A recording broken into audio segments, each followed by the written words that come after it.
What people need to realize is that there's 4 main banks that you want to consider for travel hacking. Like we're all born with the credit line Yeah, ourselves, yeah. each person, and they're using our credit line since we were born. Yep. I think we're similar because my original savior is my wife. Yeah. I burnt 40% of my body. What? Yeah. I was induced into a coma for a full week. And Are you kidding me?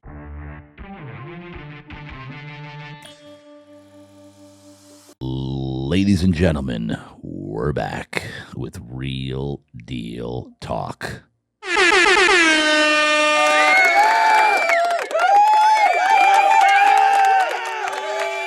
Oh, yeah. I can't even calm this crowd down anymore. It's unbelievable how popular.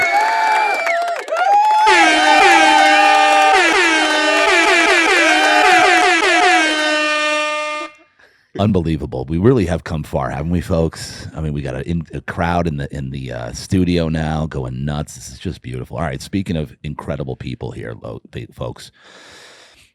In fact, I've never even met this guy till today. But the word on the street is he is a phenomenal dude and really taken this world by storm. I actually met him through my producer, Tony Hernandez, from Awaken Church. Ladies and gentlemen, please welcome to the studio. Today we have Brandon Elliot in the house. What's happening?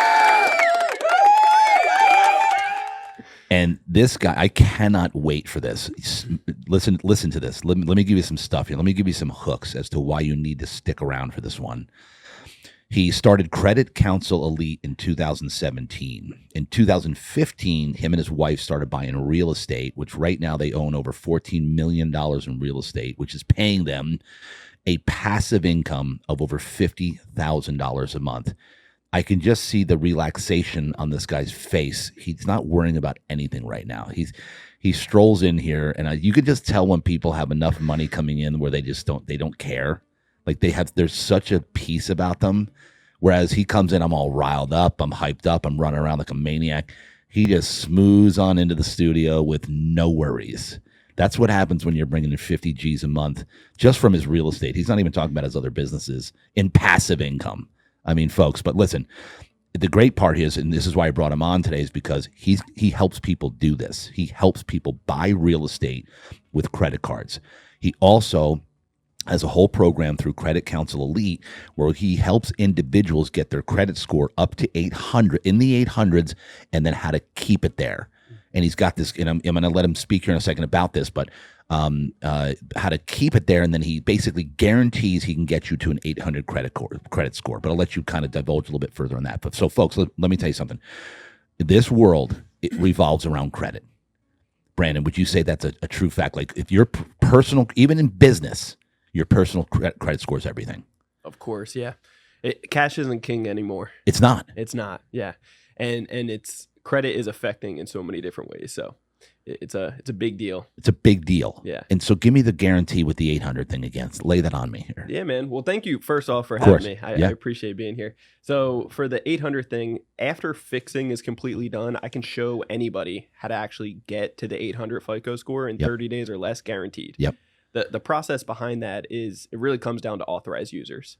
So there's 6 boxes that make up your credit profile. 3 of them are related towards fixing. Yep. So once that's done, then you move on to the other 3 boxes, which is build related. And so those 3 boxes are total accounts, utilization, and then your average credit age. In total, that makes up 55% of the FICO. Wow.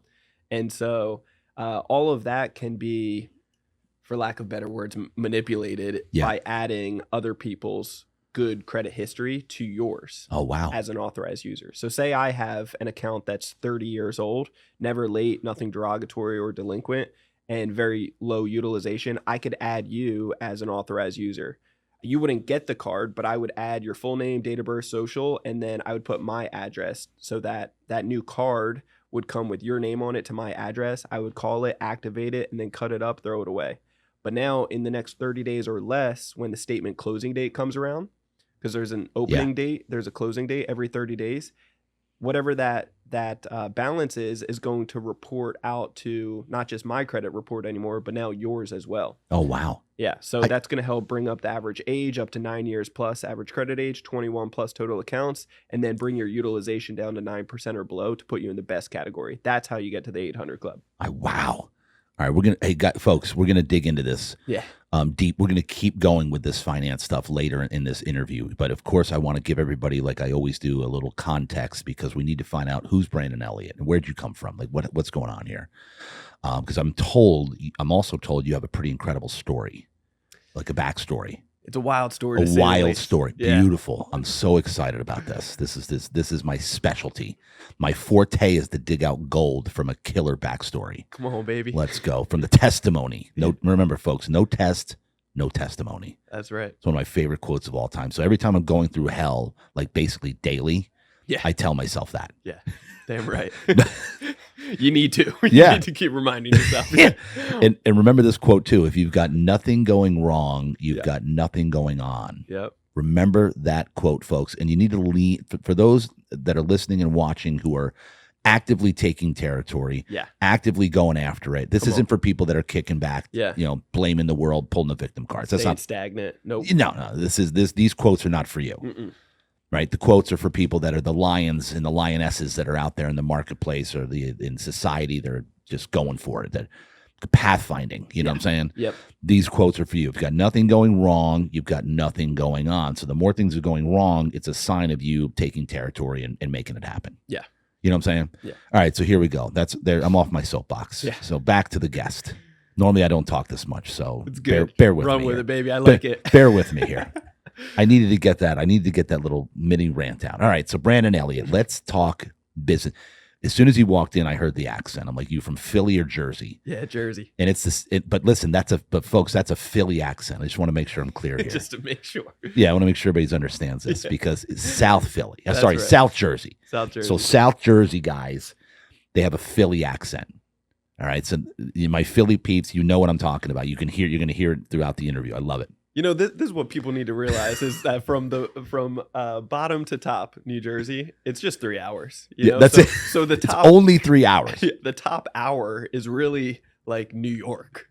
That's correct. Really is, You're right. Yeah. And then so the bottom half, understand, it's Philly. Yeah, you got Philly. So that's just where you're at. Then somewhere in the middle, I don't know what they're doing. They're pick and choose. You know, what's in the middle? Is it Trenton? Or is it Trenton South? Yeah. I think it's a little south, but yeah. Yeah. Yes. You're exactly right. Because my town was like an hour from New York. Yeah. You just go a little bit east east, and you're right there. You're right there. Yeah. All right. So here we go. Let's get down here, bro. So you were obviously born in Jersey. Yeah. Right. So let's go all the way back. Give me the roots. Yeah, man. So like any hero journey, there's a good testimony behind it. You know, grew up a screw up in many ways, made all the mistakes. I grew up meeting my father when I was 18 years old in court. What? So he could stop paying child support. So I didn't have the male role models growing up. All right. So hold on. Yeah. Don't just jump to 18 meeting your dad in court. Okay. Yeah, that's a good teaser. But how did that happen? What do you remember as a kid? So what does that mean? Your dad was they were divorced? No, so my mom had a one night stand with him at a bar. Yeah, so okay. he actually had another family. He did. Yeah. Holy cow. Real small world too. That his wife was actually a teacher to my my older sister. So kind of small little neighborhood, but oh my gosh. All right, hold on, bro. Hold on. You were gonna just go right to 18. I was just gonna push right through. Not gonna let that slide. No. Okay, so now we can unpack this. So you're saying mom had a one night stand. Mm-hmm. So you were born as a child. What were you told as far as your father goes? Like to say, oh, your father and I just broke up, or what did mom tell you? No, so we had, my mom, God bless her too. She's amazing human being. She raised 3 misfits, to say the least. You know, like she did an absolute killer job. Yeah. With that being said, there was just like any, kids, whether you're in a good household or not, there's going to be, your own trauma that you go through. So, with that being said, we had all of us had different dads, and so there's three of All us. three. Yeah, all three. So I'm the middle. I have a younger, older sister, 7 years apart for both. And so my mom was diagnosed as manic depressive bipolar at a young age. Okay. And so there's a lot of ups and downs. Yeah. And so because of that, there were guys in and out of the house as well. Yeah. And drugs and so forth in the house. And so that just came down to, realizing at a young age for me that I needed to be the man of the house. Yep. Because I was being told that. But also I realized like if I needed to be the responsible one. At a young age, my mom was encouraging me, hey, you want to stay home, go get ice cream, when I knew I had a test that day, or just to hang out with her. And it's like, no kid wants to go to school. So yeah, I want ice cream. I want to stay home. But I knew that I had a test. And if I didn't take the test, then I would get postponed till next week. And it was just so. And so was your younger sibling a brother or a sister? Two sisters. Two sisters. Yeah. Okay. So I'm the only guy in the you're house. the man of the house. Yeah, I'm the man of the house. And so that it just put that pressure on me at a young age. But realistically, we had a lot of things good. We had help from local churches, local schools, local friends. And so it really wasn't that, we didn't feel too much pain. Most of the pain was all financial related. Right. Because we were living off of Social Security, Section 8 housing. And it really just came down to are the bills going to get paid this month? Right. Because were we good with our money management this month or not? Or are the lights going to stay on? Like electric, TV, stuff like that. What age would you say that you understood what was happening? I understood around 8. About 8. 7 or 8 years old is when I started really understanding it more and actually sitting with more worry than I should have at that age, for sure. Right. Yeah. And so at that age, I started realizing some of these things. And of course, being young and other people in the neighborhood, friends, they had dirt bikes, quads. Yeah. And so it's like, hey, keep on begging your mom, a bunch of hey, I want this, I want a half pipe. It's like, and at first it's always like, no, get out of here. You're crazy. Go, whatever. Go outside. And then eventually I just saw the pain because I was a hell of a salesperson. Just keep on fighting for it, Yes.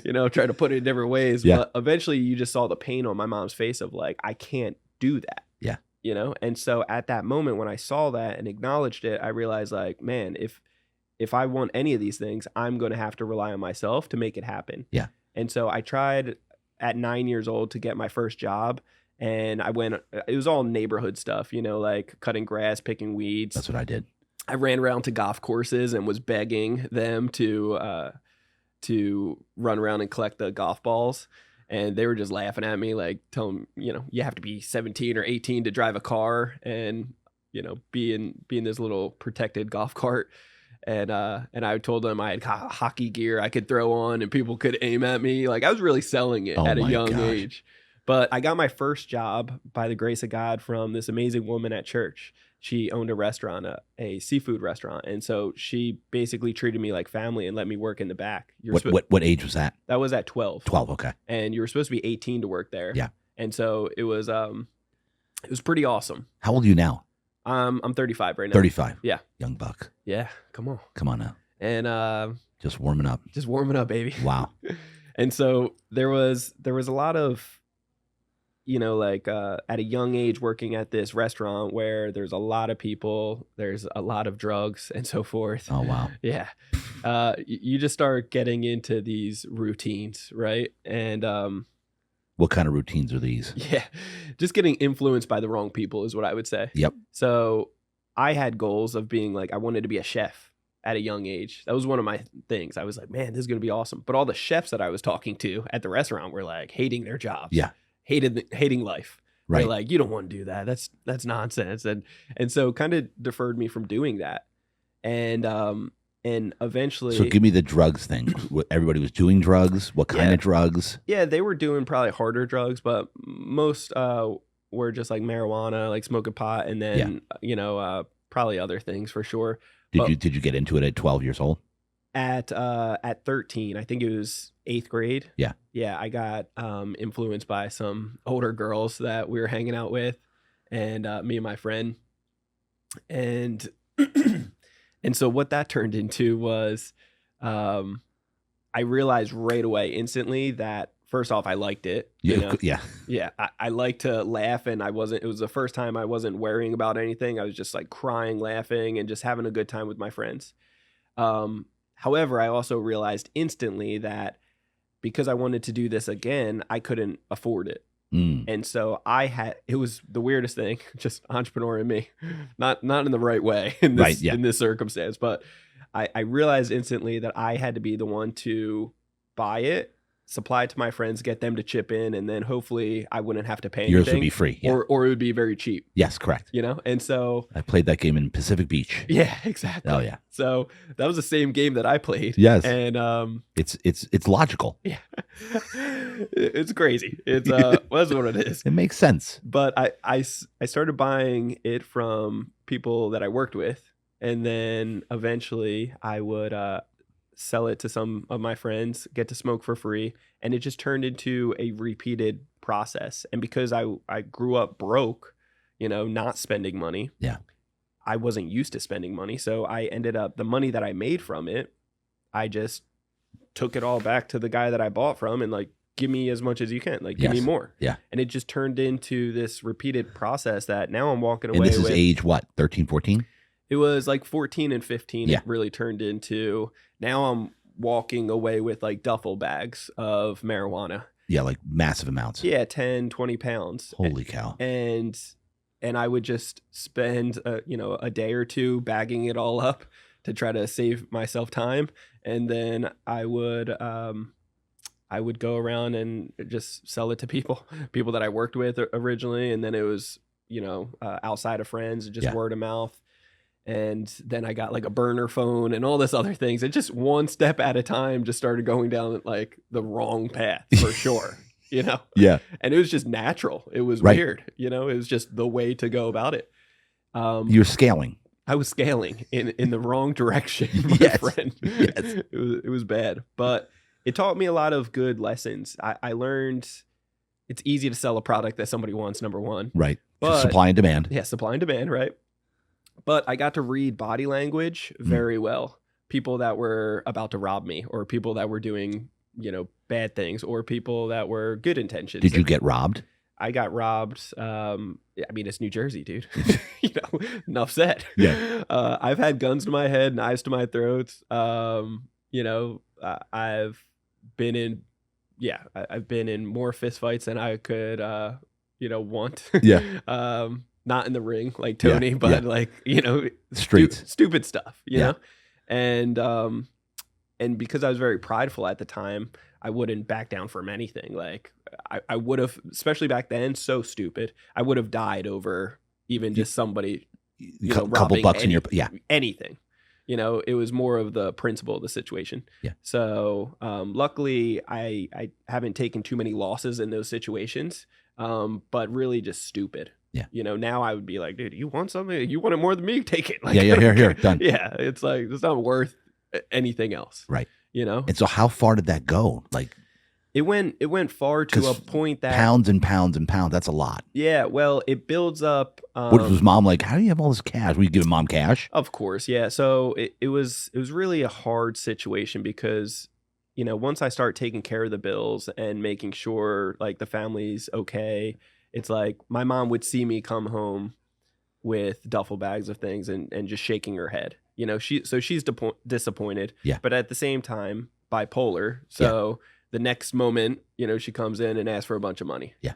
So it was just a tough piece. And as a young man, like you think all of it is related towards like, well, if I just supply you money and finances, like you're good. Right. Because that was the problems that we grew up with, finances. Right. Yeah. We laughed all the time and had good times, and did other things, right? But it was the financial piece that put the burden on us. Right.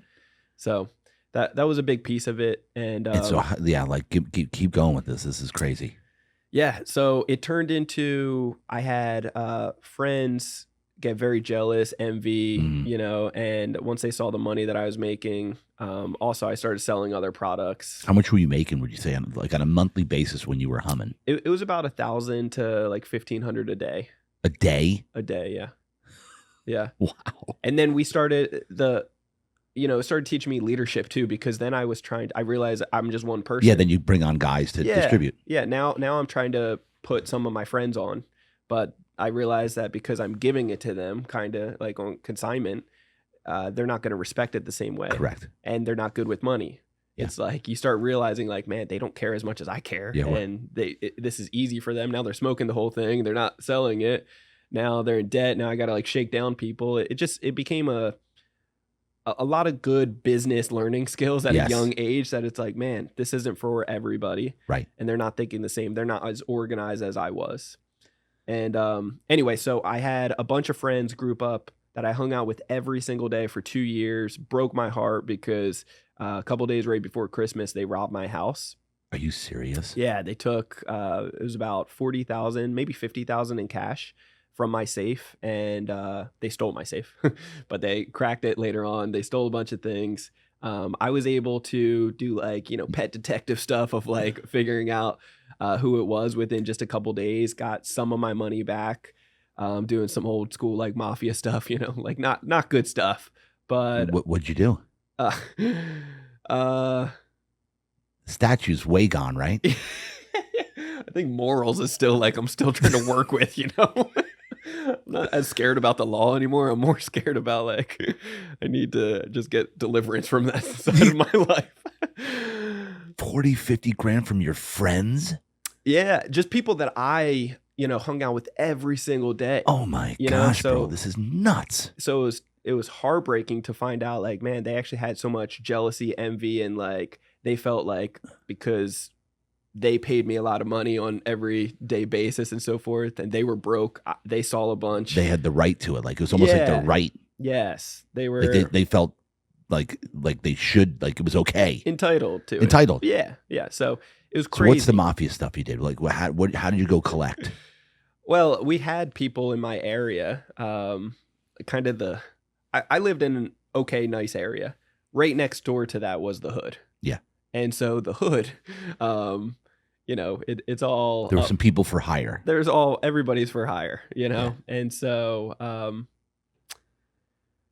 there's situations where like cars were either on fire or kind of just shaking. What does that down. mean? Situations where cars were on fire? It means someone lit them on fire? Is that what the situation means?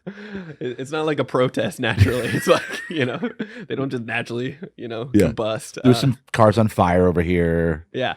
Situation. I didn't do those things, by the way. For the record. For the record. I didn't. Of course you didn't. In life. Mo from the neighborhood next door. Good name for it too. It's exactly. Did I nail the name? You nailed the name. No way. Wild.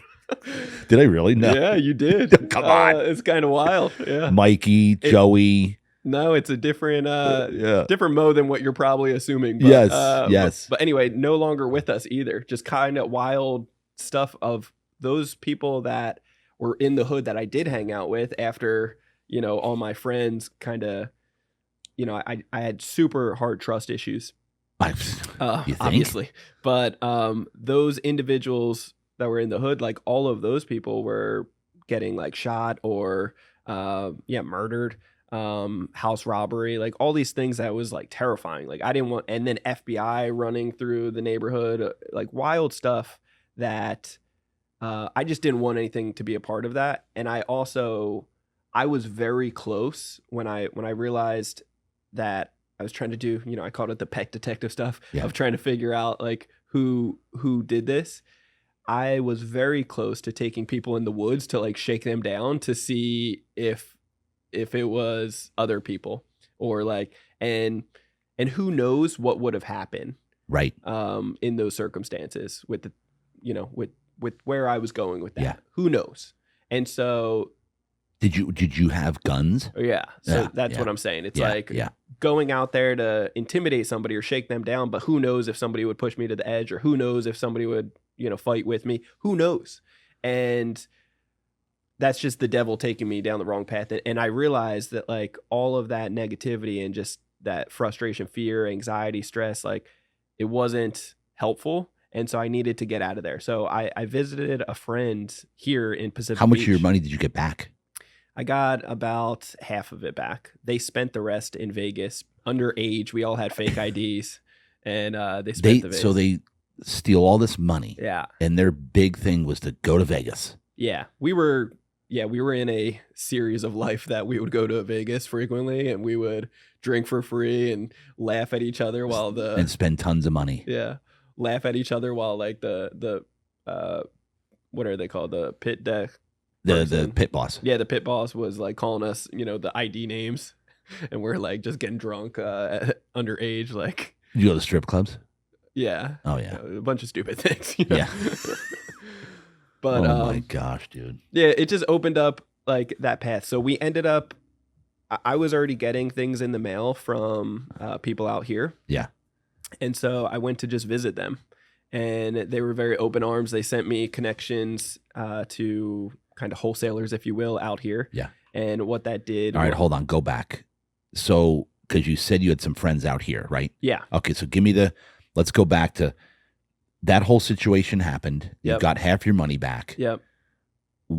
How did you just get out? Did you say, that's it, I'm done? Or did you? No, I went to go on vacation out here just to get my mind free from it. And so I fell in love with out here right away. It was like perfect. This is like what I wanted. Yeah. And so you had a friend out here. Yeah. Okay. Yep.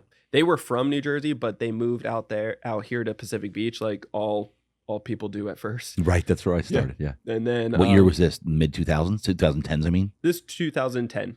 2009, 2010. Okay. And so I visited them, fell in love with it, and then 2 months later I made the move. Wow.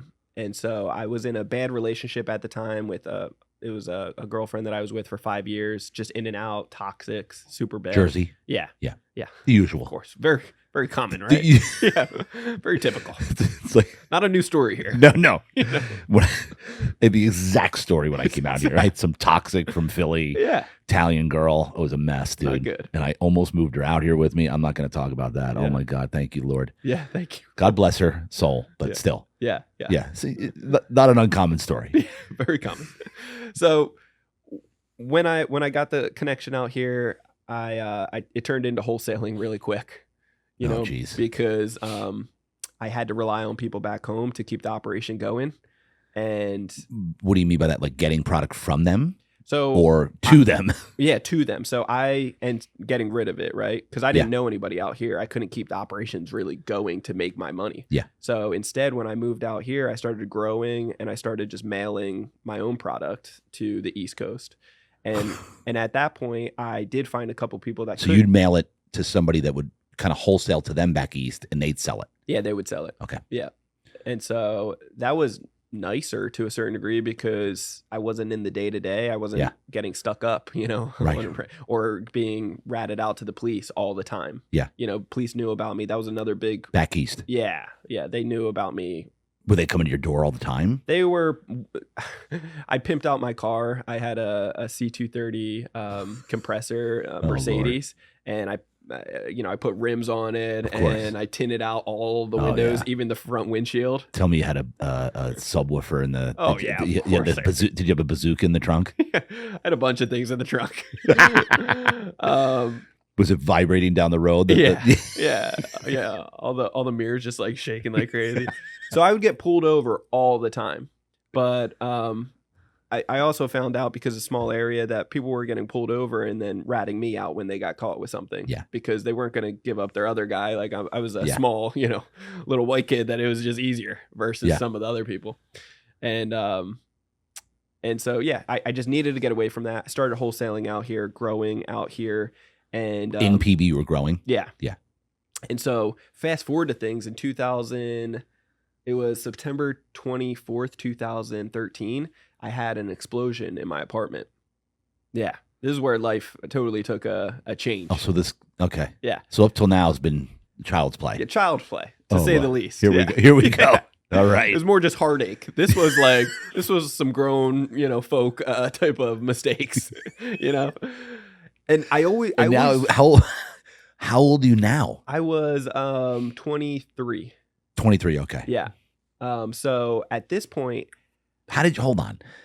Did you graduate high school? I did graduate high school by the skin of my teeth. It was close. What's crazy is I got awards my freshman year, and then I just had a bad counselor that like he sucked. He just Oh, so we're blaming the counselor. well on my Meanwhile, you're moving 10 pounds of weed a week. Got it. Yeah. But it's on the counselor. So on my third period, because they count it like 5, fourth, Yeah. and then the finals a fifth. The third period, he was like, "Hey, congratulations, you passed for the year." And so I'm like, "What?" I thought I still got another period and then the final, and he's like, "Yeah, but technically you've already passed, so you're good." And so that just like I felt like I already checked off the box. I'm good. So by the second year, it made it a little harder. Third year, I was barely making it, and like it wasn't as easy anymore. And then fourth year, luckily I was on workers, permit and all this stuff, and I only had 2 classes, but it was just like crazy, So not the best environment in general. Gotcha. Okay. Anyway, going back to 2013. 2013, had the explosion in my apartment. I was making what was the hash explosion? I was making hash oil like a complete moron. Like a complete moron. I was rushing through it because I wanted to go surf with some of my friends and get a burrito and smoke weed by the beach before the sunset. So it was, I was making a big batch and I knew better. I knew. You're still upset about it. I can tell you're like pissed at yourself. Well, like, how can I make this mistake? Well, it was such a God moment because it was one of those situations I drastically needed a change. I was so far down on this one path that wasn't serving me. It wasn't aligned. My only goals at the time were grow as much weed as I can, sell it to the East Coast, ideally get a couple 100,000, buy something up north where I can grow even more on a farm, do the same thing, and then eventually maybe open a restaurant because that's all I really knew. This was the goals. Those were the goals. And so like restaurants are the toughest business. They're the worst. They're the worst, Like I was going to say earlier when we were talking, because I had a furniture business. Yeah. The only business in the world tougher than the furniture business is the restaurant Is the business. restaurant business. Yeah. So it's just like, my God, did I need guidance and mentorship?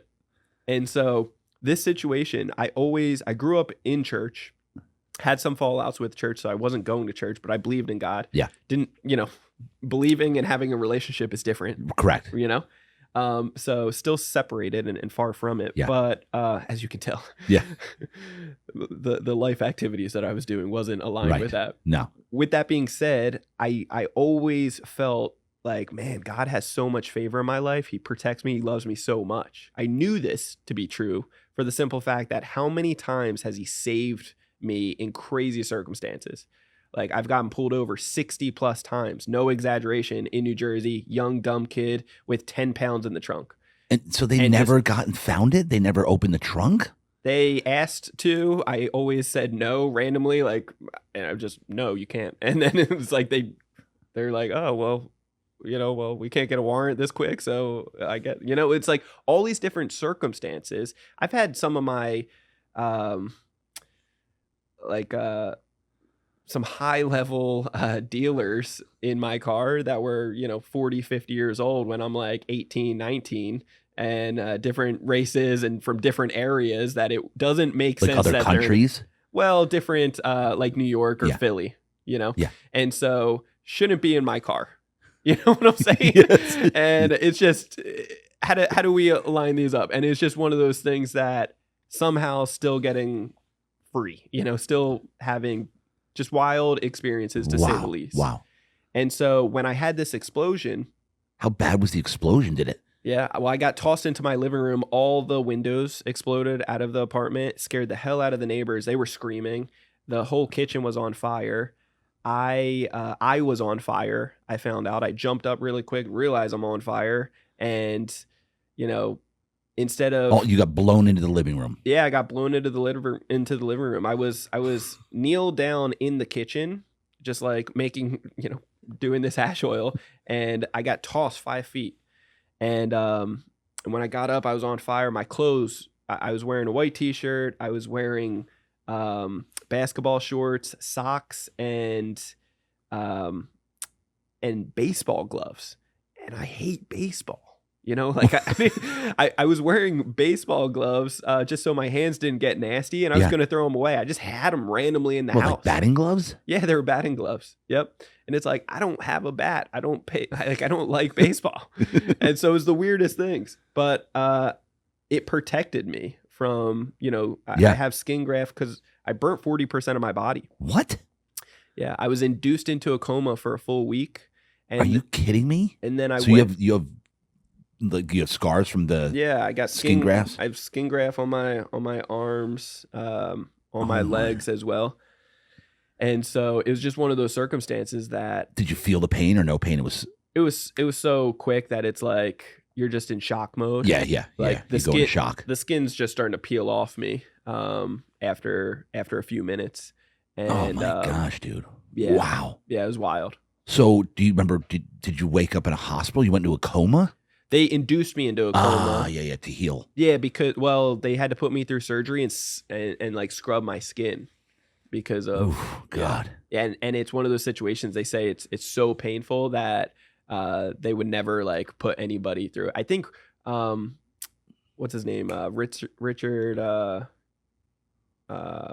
the comedian guy, I forget. He went through Pryor? Richard Pryor. Richard Pryor. Yeah, he was freebasing off of like drugs, yes. But he had an explosion, and I don't think he went through surgery back then.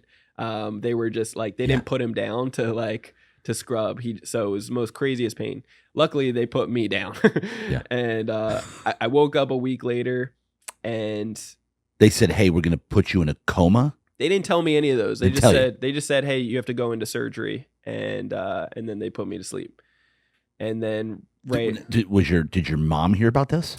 So at the time, I wasn't talking to my mom. We had, in and out relationship. When you left the Jersey, so how did she feel about you leaving? Well, so she broke down from that. Yeah. And then 6 months later, that was actually our best time that we've ever had our relationship since I was a young kid. Huh. Yeah. When you weren't there. When I wasn't there. Okay. And then so 6 months later, she called me crying and asked basically if I would move her out, and that's what I did. So you moved her out. Yeah, because we had the best relationship during those 6 months of like every day talking, and it was good. It was all, but yeah, she called me crying, and so I went back home, moved her and my little sister out here. They lived with you? No. They got their own place. Okay. Yeah, she was on Section 8. And you okay. Yeah. Gotcha. Okay. Yeah. All right, so go back. Now you're waking up out of the coma. Yeah, waking up out of the coma, it ended up it was one of those situations that I woke up with donor skin on me, and so it was all black, and it was like, what the heck is this? And it, so much excruciating pain, and even if with all the stuff that they're putting you on, and it's heavy what they're putting you on, but they eventually a few days later moved me over to a room with another guy in there, and he went through some crazy stuff too. But I had to go through 3 surgeries.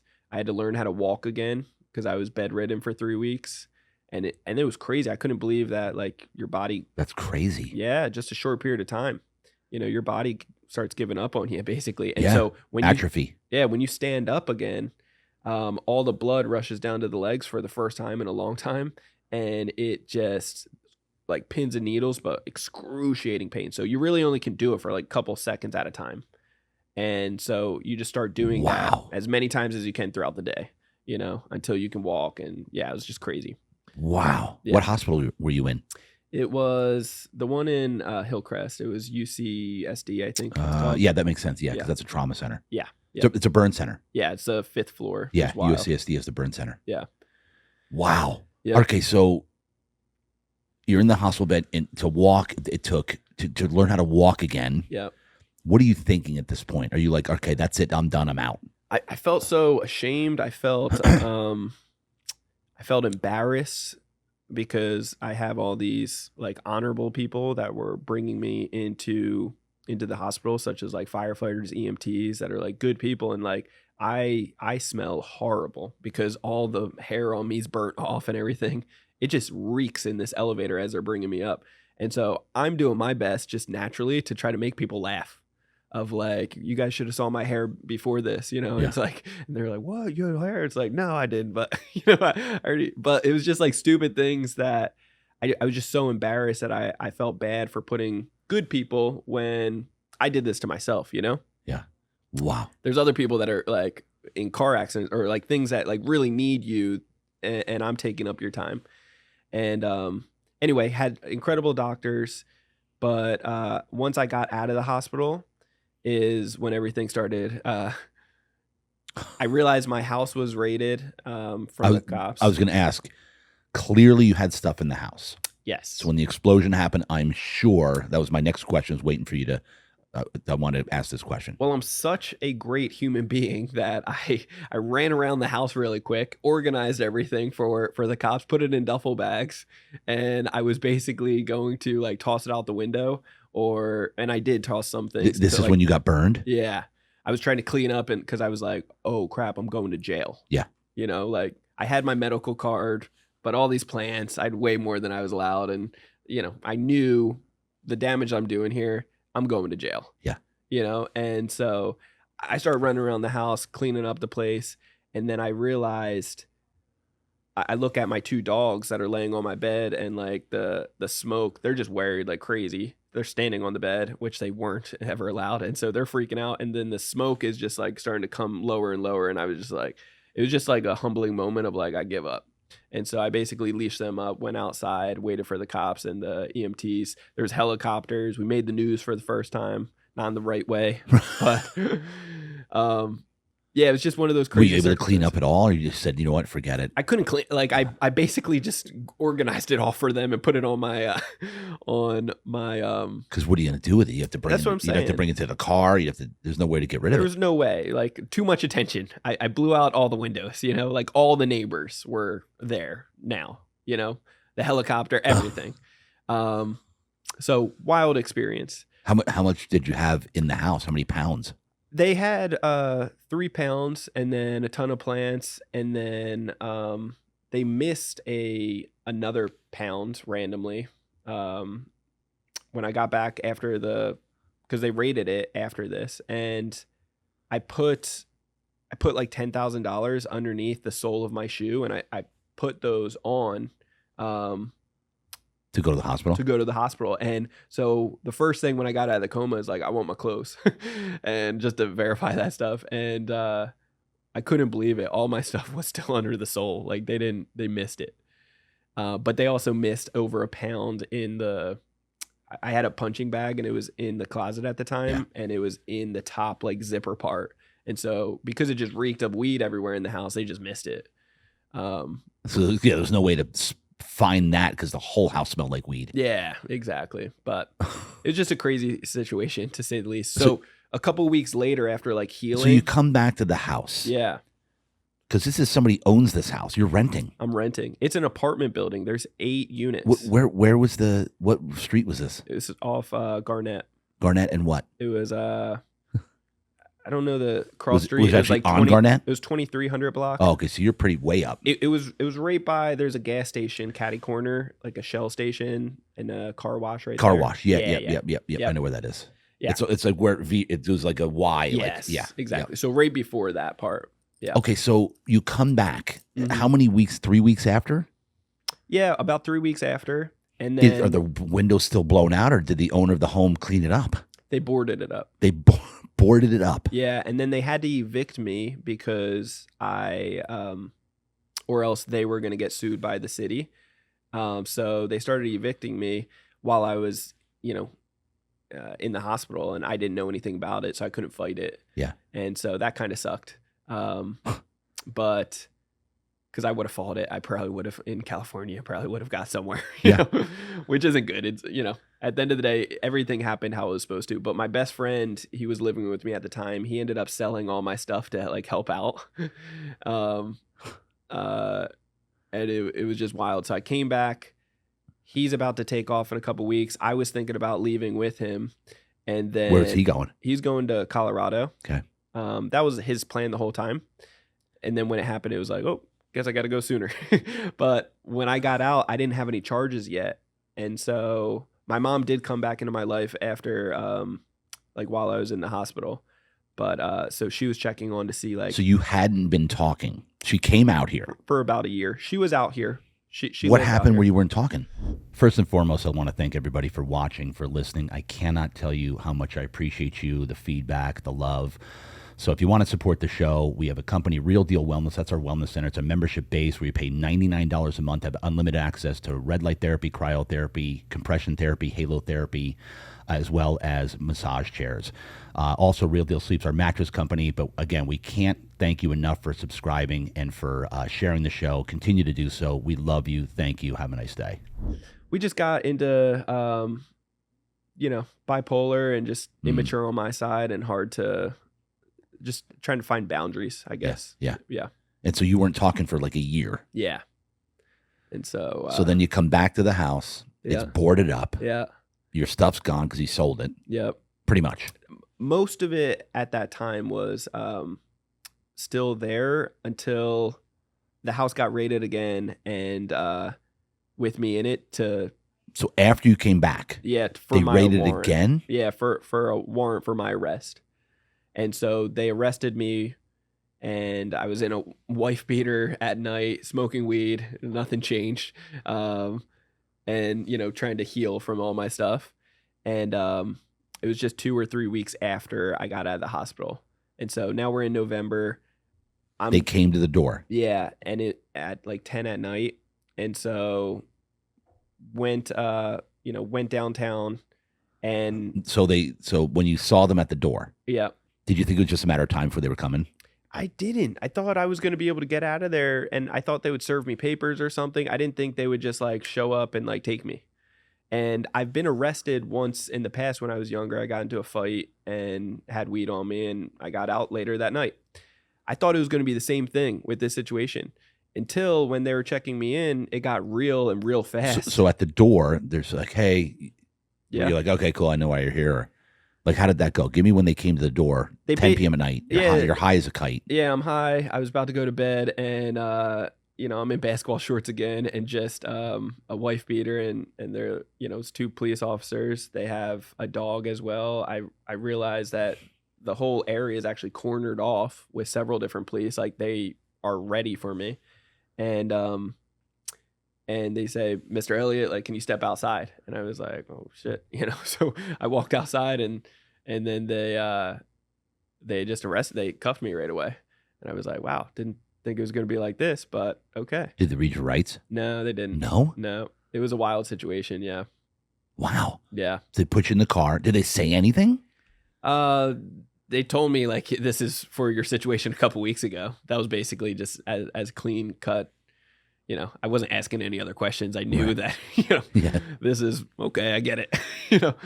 So they put you in the car. They put me in the car, take me downtown, and then I'm in another cell with like 20 other people. They start moving me around. I'm thinking I'm going to get out soon or talk to somebody. And then I realize like, oh shoot, like they're giving me clothes. Like I'm staying here. They're strip searching like it was embarrassing. It was crazy. And then I realized my bail was $100,000.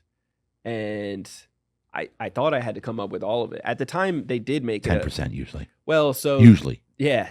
At that time, it was the full 100,000. The next court appearance, they actually allowed it to be 10%. Yeah, but I didn't even know that until I got back and jailhouse rules. They start politics. They start telling you like, oh, they dropped it down to 10. You can do it now. But I was still like, that's not money that I have anymore. Right. And it was just a crazy time of realizing like I'm not going home tonight. It's not as easy as before. And I stayed in there for 3 weeks and I went to 2 different court appearances and it was crazy. It was like you go into another 3 cell. weeks. Did anybody come visit you? I had my best friend. He at that time, that's when he started selling all my stuff. Yeah, that time. That time he sold all my stuff, and he was visiting me. Just like in the hospital, he was visiting me several times, bringing me food, stuff like that, taking care of my dogs. I had 2 dogs, and then he was visiting me. And it was a wild experience. Wow. Yeah. Okay, so then you're in there 3 weeks. Yeah. What happens? I went to 2 different court appearances. It's just. Yeah, jail. Did they supply a attorney for you? No. No? Well, it was a free one. Yeah. Yeah, So yeah. Eventually I went to 2 different ones for each different court appearance they basically gave me. But luckily they were able to give me an opportunity to to be, I forget what it was called. It was like pre-trial services. Yeah. And they allowed me right before Thanksgiving to get released. So I got out right before Thanksgiving. And I had to stay with my mom. She agreed to it in court, and after the court asked, and I was like, man, that's not going to be good. But she volunteered for it, and then I got released, and it was like all by the grace of God. It was a wild experience, to say the least. But I had to start checking in. So what happened in the court appearances? Did you have to plead not guilty? Yeah, not guilty the first time. The second time, they just read me all these charges. I was like, wow, it was crazy. It was 5 felonies. I was facing up to 12 years. And I realized like I have to actually get like a real like lawyer, because I thought I was just going to get a slap on the wrist, like, you made a mistake. They were charging me the same charges as if I was making meth. And wow. And not trying to downplay the stupid things that I did. I was making hash oil. People could have really, really got hurt. I did, like, so by all means, it doesn't matter. Like I deserved what was right in front of me. Yes. Yeah. That's just what it is. And it was just one of those situations, And so you plead not guilty. Yeah. Then what happens from that point? What did happen? Did you get charged? How far did it go? I fought it for 2 years. I got 2 years. Yeah, I got a lawyer. My lawyer was telling me the longer that we postponed it, the better, because it wasn't looking good for me, and they were trying to, in court, the DA, they make you feel, especially if you don't know your identity or like you've been through some stuff, as they start listing off all the negative things that you do and you've done, you feel like a real piece of crap real quick. And you're like, man, maybe I should just, toss away the key, And so, we fought it for 2 years. And were you living with your mom the whole time? No. That mom situation, I knew it wasn't going to last. So that she was calling the cops on me to get me out within a couple weeks, I think. Really? Yeah. She's just bipolar. Yeah. It's not one of those situations I can be there. Yeah. So that's why I was working 2 jobs. What kind of jobs did you get? 2 restaurant jobs.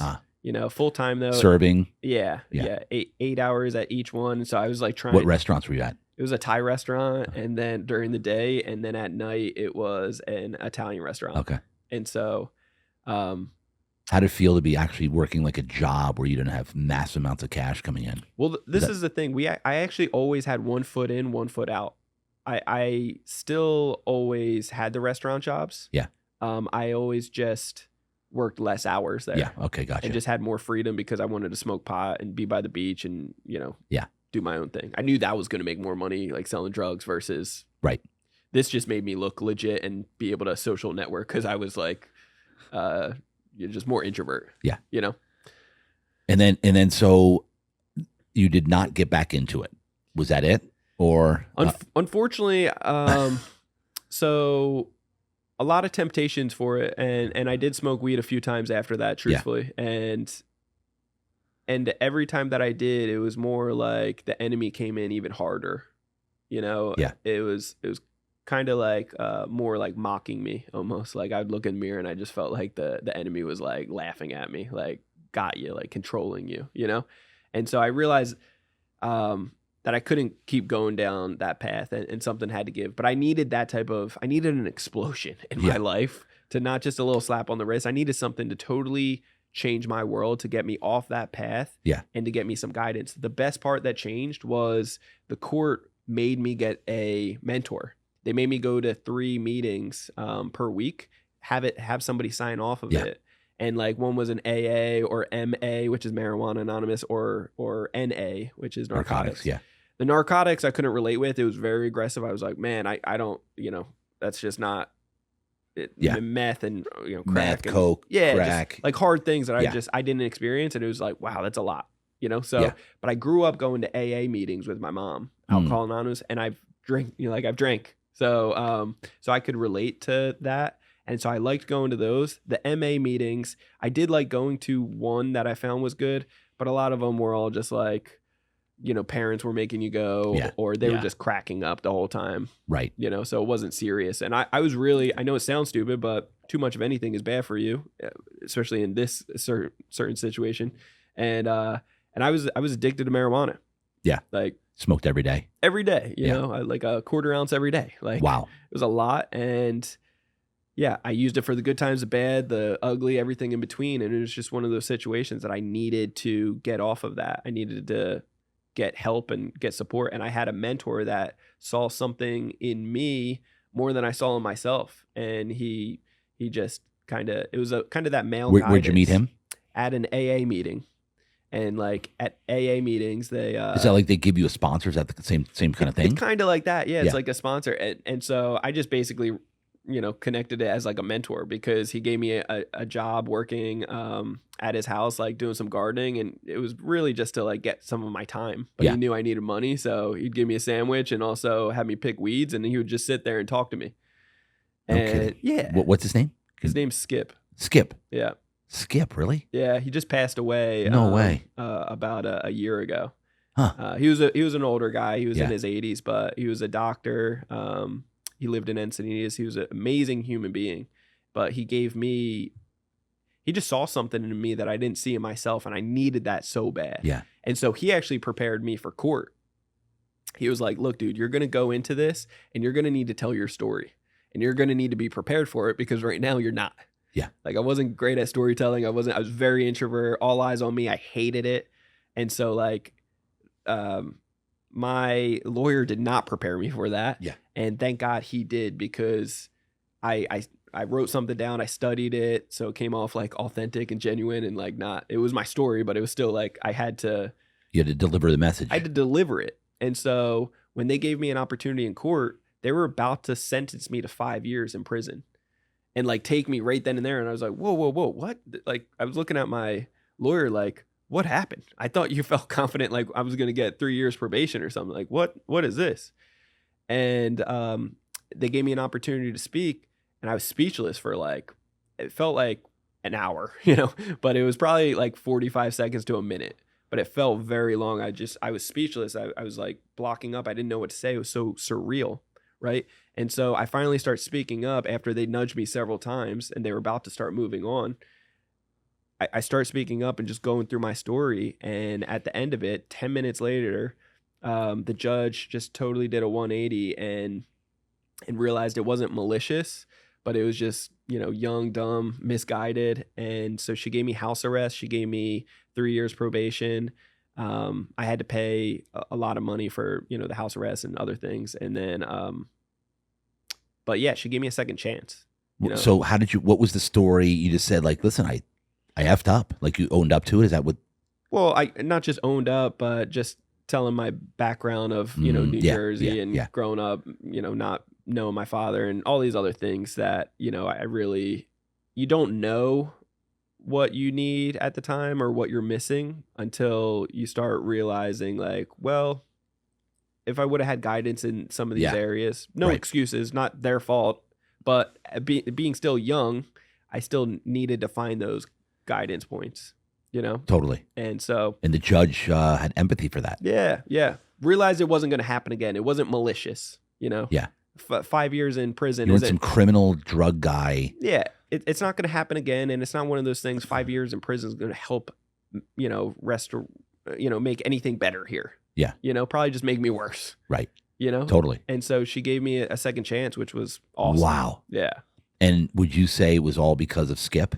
Yeah, for sure. That prepared you to tell the story? Yeah, 100%.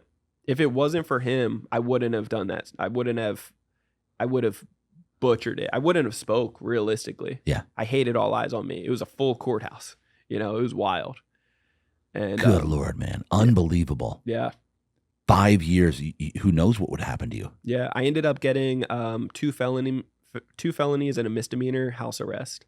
And I got off house arrest just a couple months early because how long was the house arrest? It was supposed to be 6 months. I think it was like 4.5 or 5 months. And then they let me off because you can only go to work, right? I was able to walk my dogs, go to something religious, and then and then go to work. Did you get back in touch with God at that point? I didn't at that time. Huh. No. Did you go to church though? Because they allowed you to? No. No. Nope. I worked 2 jobs, and I just walked my dogs, and I would go for like runs, you know? That's it. Yeah. The runs were nice because I could take off anywhere for like an hour, but it was ankle monitor, you know? Yeah. It's like, wow. yeah. And so, okay, so then keep going. So hold on. Let's go. You reminded me. You met your dad in court at age 18. Yeah. Do you remember that day? I do. Yeah. It was just so that he could, you know, he didn't want to keep paying child support. And if I would have went to college, then he would have had to. Did you know that he was paying child support up to that point anyway? Yeah, he was. But I mean, my mom has like framed little plaques of parts that she would get like 2 cents, like literally just 2 cents from a check. So he had a good job though, typically. So for the most part, out of all the fathers, out of the 3 of us, like mine actually, you know, it came out regularly out of his paycheck. Wow. Yeah. All right. So you get off house arrest. Yeah. You're at this point, how old would you say? 25, 26? I was 25. Yeah. Yeah. Yep. Okay. What happened from there? At that time, I ended up, while I was on house arrest, like at the very tail end of it, I met my girlfriend at the time, now my wife, and I was still working the 2 jobs, but I was during house arrest for those 2 years. Well, not even house arrest, but fighting that whole court case. Like I said, to change my life, not just a slap, but an explosion. I started realizing I had to get out of those habits. And so I wasn't doing any drug related stuff anymore. I was just working a lot, staying busy, paying off my debt because it was 10 grand in debt and it scared the hell out of me. Right. So I was paying that off. I was saving up money and I was deep diving into real estate. And so how did you meet your girlfriend or now wife? It was at our Thai Oh, restaurant. It was? Yeah.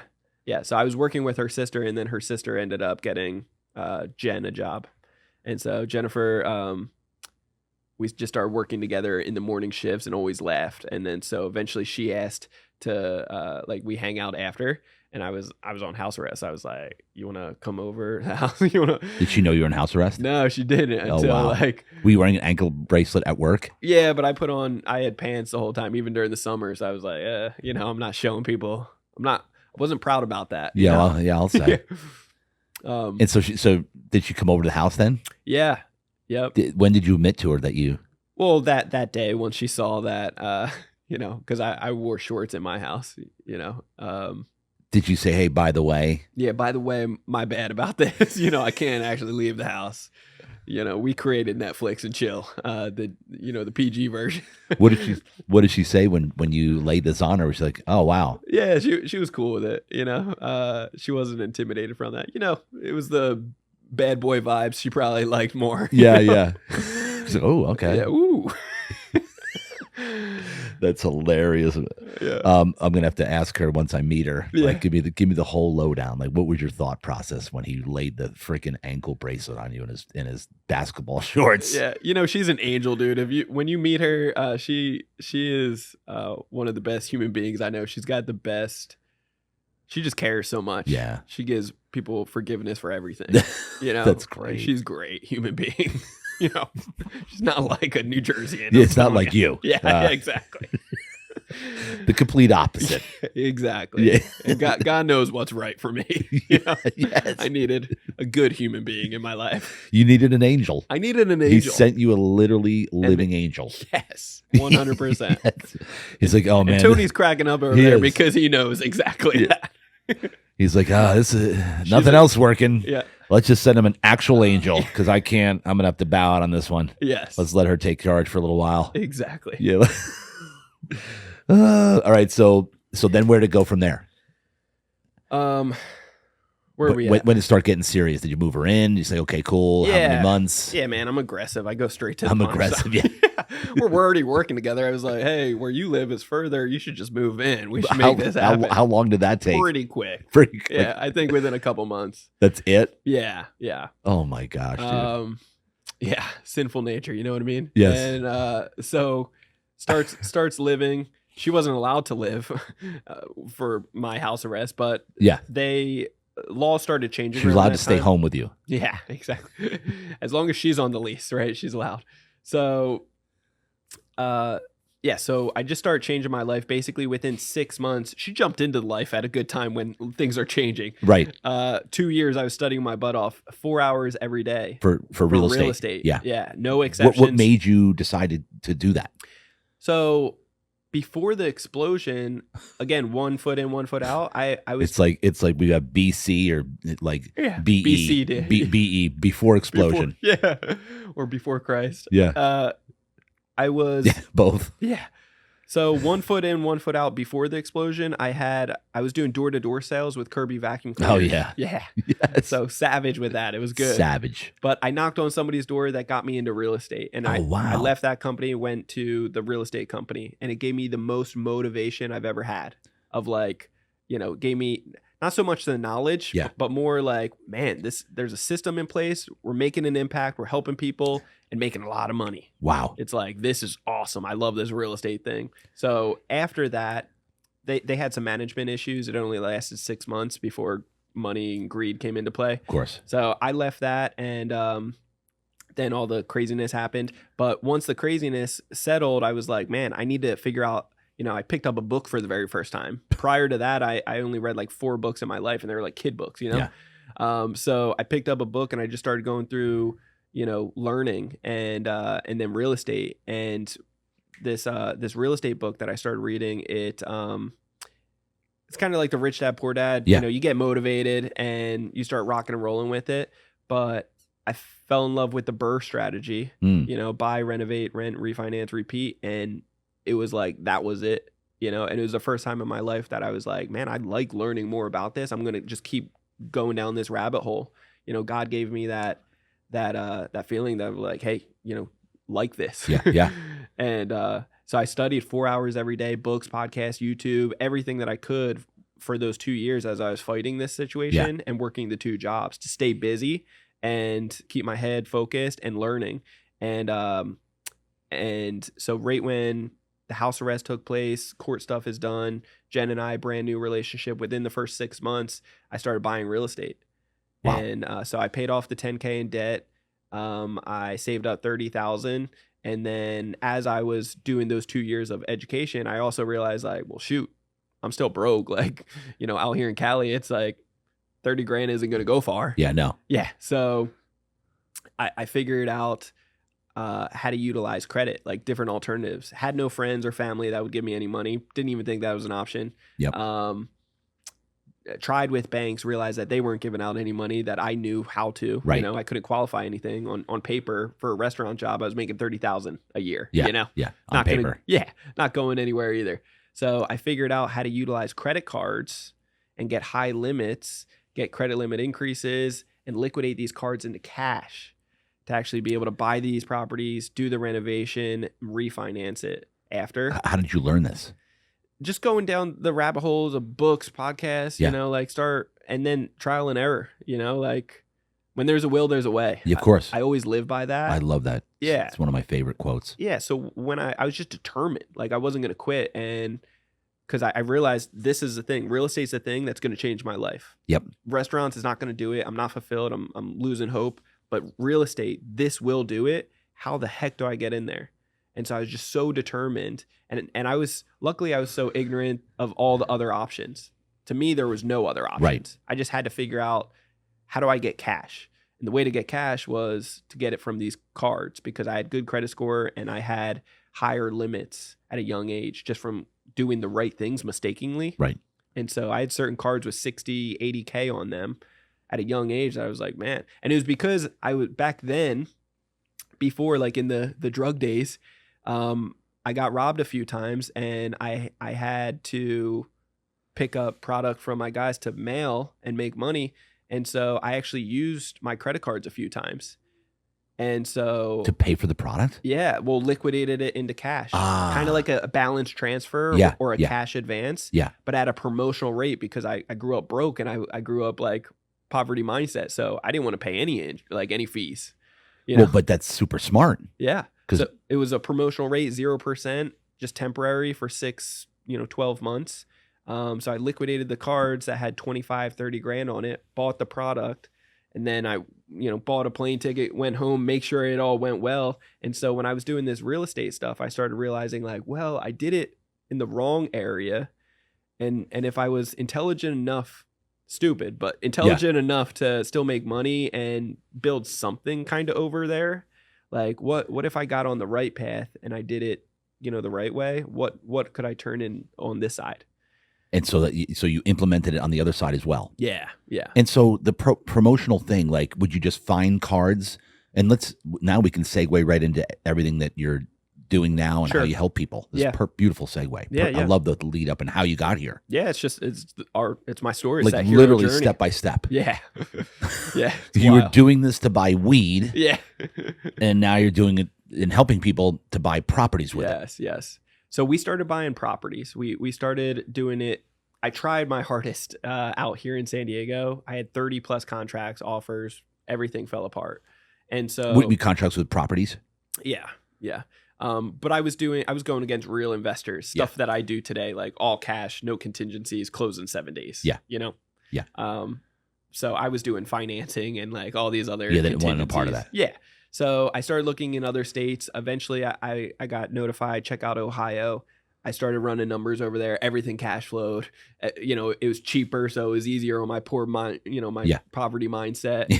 And I was like, cool. Well, I got 30 grand. Some of these properties are like 30 grand or more, but I can finance that. But I could also get this credit and buy some of these properties. So 2015 started buying these properties. Within a year, like year and a half. How did you hear about Ohio? Who told you that? Well, this is the cool part too. Back then, I had it happen like 2 or 3 different times where something that I really needed in life at the moment, I got it from 3 different directions from different people recommending the same thing within 1 week. And so like Rich Dad Poor Dad, 3 different people, different areas of the country, all recommended within the same week. I was like, all right, I'll read the book. And it motivated me so much to actually get me on this path. And then for Ohio, when I was struggling for all these, I tried 5 other states and it was difficult. Yeah. 3 different people, different areas of the world, mentors and so forth. And they all recommended Ohio, check it out. And I was like, well, I guess this is a sign by the 3rd one. Yeah. Because I'm slow. I'm like, all right, first one, God, no. Second one, God, maybe. And then 3rd one is like, all right, I get it. Like, all within 1 week, I get it. Incredible. And it showed another sign because, the first time it happened, there was breakthroughs from it. So the second time doing it, I was like, let's go for it. Yeah. And that's what took place. They all cash flowed. I made mistakes on the first one. What were the mistakes you made on the first one? Just contractors. I went through 5 contractors. Even though I was using credit cards to pay them, I liquidated the cards first. I didn't have, and then paid them cash instead of protecting with credit cards. Right. Yeah. Right. Correct. Now we only because cash, they get your cards. cash, they're done. Yeah, they're done. They walk off. I should have had somebody go over to the property and verify it and like boots on ground. Instead, I just relied on their pictures, which they staged some things and then returned. Yeah, crazy stuff. But luckily, I bought a triplex 2 months to the day. That I bought the first property and that was cash flowing. And so that saved me on the first one. Wow. And, but 2 years later, ended up having 10 income producing properties, was making $10,000 a month. In Ohio. Over in Ohio. Yep. Out here still doing the restaurant thing, only making less than $2,000 a month. Still kept a job. Yep. Because, it was working. Yeah. But 2017 had so many people. What was Jennifer doing at this point? She was working restaurants as well. Oh, she was? Yeah. Okay. Yep. The same restaurant? She was working at that Thai restaurant, and then she worked at, she did like Domino's delivery, like just dead end stuff. We just young, dumb, didn't know anything, right? And then 2 years into it, 2017, had so many people that were asking me because we started going to network events, and everybody like, when they heard my story, they were like, wow, like real estate, that's awesome. You could see that they lit up. Like everybody wants to do real estate. Everybody wants some properties. I can't wait to get in real estate myself. Yeah. Everybody. And so I saw that. But then when I said, cool, when are you going to do it? Like, what are you looking at now? And they would always put it on the back burner saying, well, once this is successful over here, whatever I'm doing, then I'll jump into real estate. I'll put the money in there because Yeah. they thought that they needed money to do it. Right. And so I looked at them and I was like, well, what if that never happens the way that you think it is? Or what if it takes 5-10 years? It's like, I didn't have any money either. I figured out how to get this credit stuff and I can show you how to do the same. And so that's exactly how it turned into. I just started coaching a couple people for free. Yeah. And just showing them how to do it. And they started getting crazy results. People knew nothing about real estate, got a real estate deal within 3 weeks, 2 weeks. Wow. And cash flow, like they were doing it with credit cards. It was just one step at a time and people were getting incredible results. And so they started telling people, and then it was like, all right, well, shoot, we were starting. And you were just doing that for free at first. At first, yeah. When did you realize that I think we should do this as a business? Well, once people were starting to offer more money for my time, like they were like, hey, because I was helping somebody over here. So when it turned into a real business, because we helped out a few people, maybe 5-10 people, just one-on-one randomly. Yeah.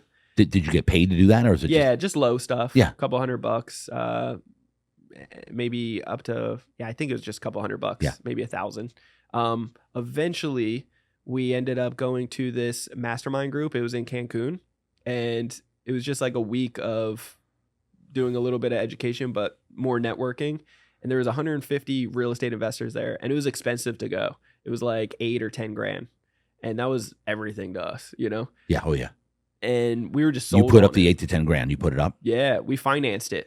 Yeah, of course. Yeah, but when we went there, we networked with so many people, just telling them about how I bought properties with credit cards. They were buying it with cash and borrowing money, private money, all this stuff. That there was 150, 180 of them. There were so many people there that were impacted by our story just by the pool that it all started getting wind back to the people running it. And they asked me on the second day or the third day maybe, to come on stage and just speak about it. And I was shocked, but I, hated all eyes on me, all that stuff.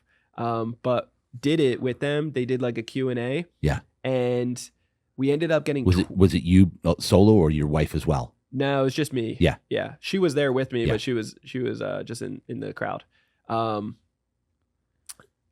But they were basically asking me questions. We were helping out people, and we had 20 people offer to pay. And so I just came up with, we had like 30 people ask, but 20 people, I just threw out a number and I said, 10 grand. How much? I said, hey, it's normally 7,500. I can do it for 5 grand for you guys. And I figured, because they paid this to be here for the week, like who knows? That was nothing. Yeah. So 20 of them paid 5 grand. On the spot. Not on the spot, within a couple weeks, but just followed up with them, and they did that. And it was crazy. Good Lord, bro. Wild, dude. Wild. Yeah. And that's where everything kind of started, because I was doing one-on-one Zoom calls throughout the day. And that adds up to, like, I was doing like a dozen of them basically a day for a whole month. And by the end of the month, I was like on suicide watch. Like if I do one more Zoom call, I'm going to freak out telling the same thing.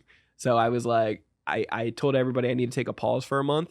And luckily the repetition, I did it so many times, a million times throughout the day, like a parrot, it was just like going back at it, that basically I shot content to put all this out. I did it within 2 weeks, had editors get it done in 2 weeks after that, put it into like this course basically, and turned it into like a coaching group session. And so that's where everything just like changed, because now I got some of my time back. I didn't feel like this sucks anymore. It felt good. People were networking with each other in the group setting. I still did some one-offs, but the one-offs were more fulfilling. It wasn't a ton. Right. And I could charge more of a premium too. Yeah, of course. Yeah. So it just like everything started going in the right direction. And it was. Wow. Yeah. It was before COVID. Oh, it was. Yeah. And so once COVID happened, it even just cranked it up even more. Oh, for sure. Yeah, dude. It helped out so much. When did you turn it into an actual business with the name Credit Counsel Elite? Credit Counsel Elite, we came up with the name in like 2019. Okay. Yeah, 2017 we started helping people. 2019 is when Did you start like a whole separate entity, like an LLC and a corporate? Nothing. No. Just sole proprietor. Nothing. Yeah, we're just going with it, man. We're just like, this is what a lot of people I feel like make the mistake by overanalyzing stuff. Like, you don't have to get too crazy. I didn't buy real estate with LLCs first either. You know, I see people that they think they have a business when they finally create an LLC. It's like, dude, you got an entity. Like, you can create that in 5 minutes and get it tomorrow. Yeah, you know, it's like, pay $200, you're good to go. That's not what we're talking about. That the protection, I didn't have anything to lose. Yeah. So it's like, what do I need to protect? I need to make money. Yeah. So I figured out how to make money, and then afterwards you start affording all the, you know, trust setup and bookkeeping, tax filing, tax preparation. Make sure your books are in order. You're not commingling anymore and doing all the other stupid things, you know? Yes. Okay, so keep going with this, man. This is fascinating. I love this story, bro. This is an incredible story.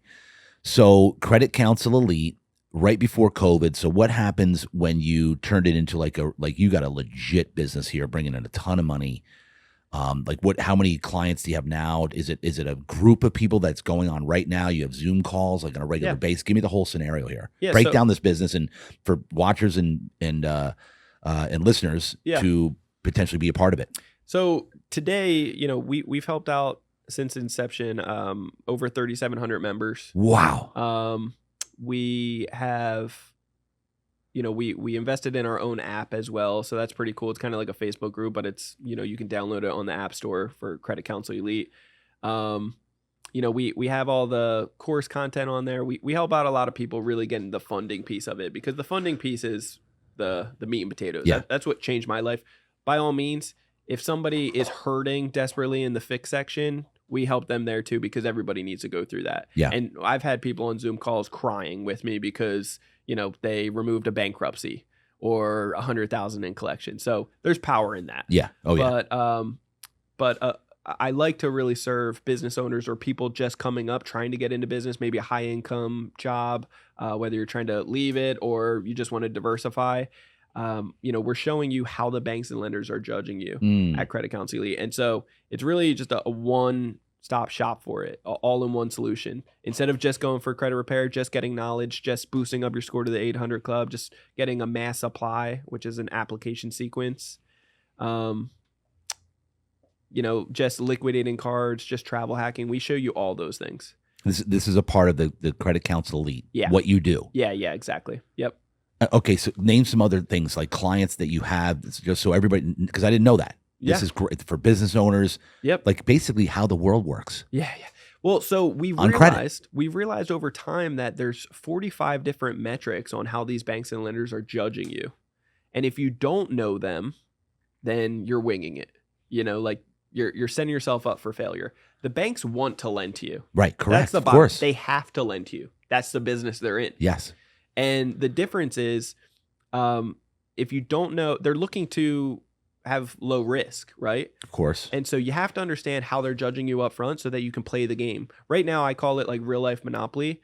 People just don't understand how to play the game. They don't know the rules. Yep. So therefore, everybody's got somebody, like even, you know, maybe yourself, that like you hate one bank. Like, damn it, Wells Fargo. Yeah. Bank of America. Yeah, that's what I'm saying. Existence. Yeah, but it's not so much them, it's us not knowing how they're judging you, because it's all the same, just so you know. None of these banks are good. Yeah. You know, just so you know. Yeah. Well, so we're on the same page here for all the listeners. None of these banks are in your favor.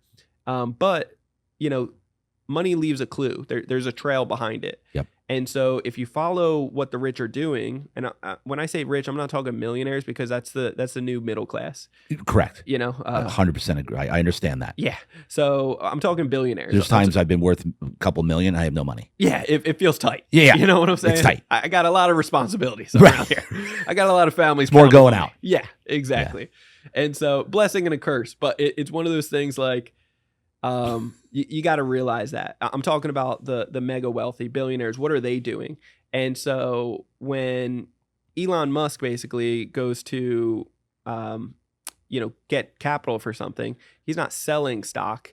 He's leveraging it. Yeah. Getting the best terms, best conditions, still owning. You know, that's what rich people do. Correct. You know, they can borrow money based on, right? Yeah. Based on, and so off of contracts as well, receivables. So for example, like when he did the cyber trucks, he gave an opportunity for people to put a deposit down to say you're interested and you want one. Didn't need to have obligation to it, just $100 or whatever it was. He had hundreds of thousands or 100 million plus or something that came in from that. And so much money from it and everything, he can leverage that, taking it to the bank and be like, well, this is what we're projecting times this. And so you just automatically get this money. And so it's a money game of understanding how to play the rules. That's right.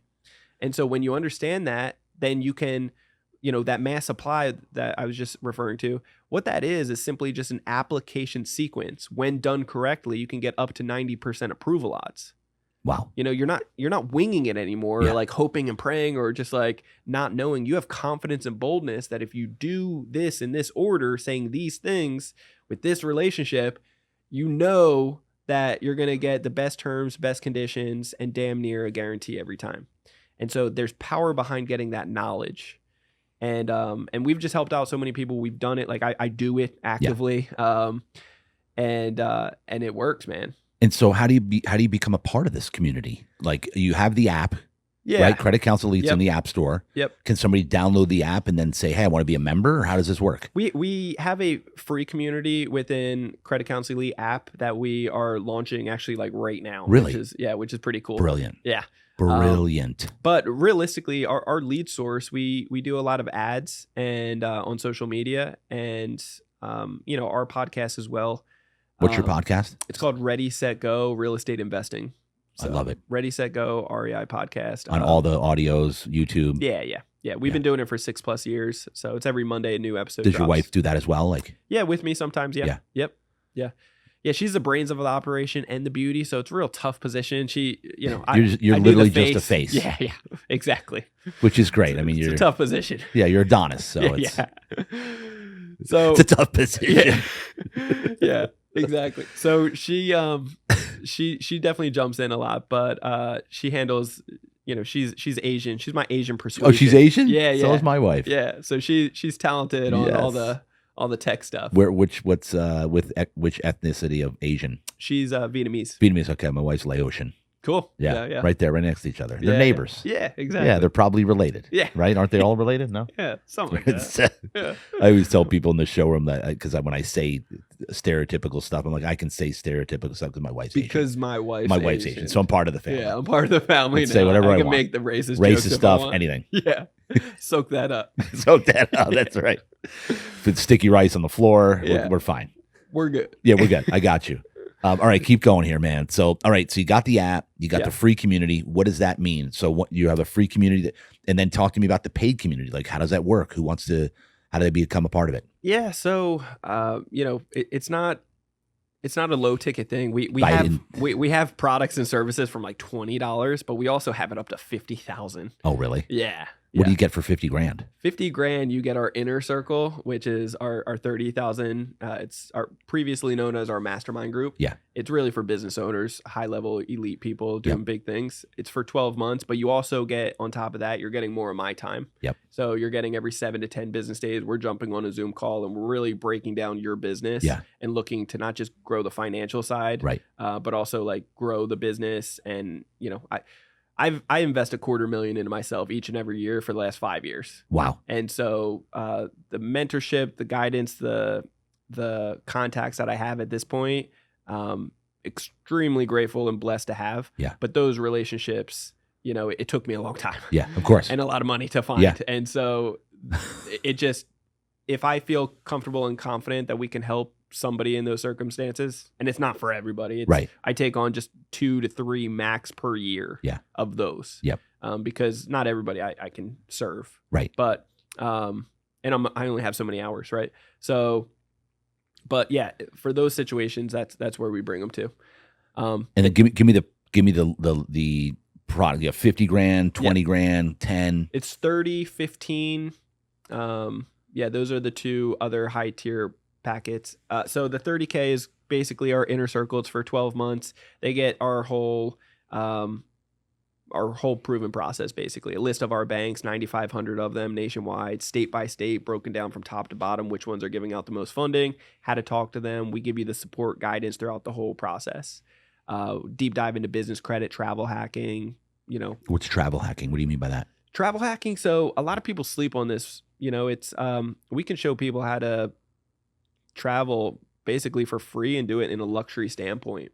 I love this. Yeah. Okay. So go further. The 30,000. Go further. Go a little bit deeper here. For when I actually can take a vacation. Yeah. I need to know this. Yeah, exactly, man. I hear you. It's been a long time. So, we could show people how to fly first class and get the penthouse suites. This is what I'm talking about. Yeah. This is what everybody should be experiencing. It's like fun, and it's something super accessible. And so for people that are already doing business like you and me, it's like all it comes down to is using the proper cards. Yeah. So that you get the proper points. That's right. But you don't even need you don't necessarily need the credit game for, there's kids that are 18 with no job or just making a couple grand per month that are doing this travel hacking stuff and getting the first class, lay down. Like, can you give us some free pointers on the air here? And this interview is brought to you by Real Deal Wellness. This is a company my wife and I just launched, Real Deal Wellness. It's a membership base. We're charging the lowest price that has ever been offered for wellness in San Diego in history. You're going to get cryotherapy, red light therapy, infrared sauna, compression therapy, and halo therapy, which is dry salt therapy. Real Deal Wellness. You can go to our website, realdealwellness.net. Also, subscribe to the channel, share it, like it. We love you. We appreciate you. Have a nice day.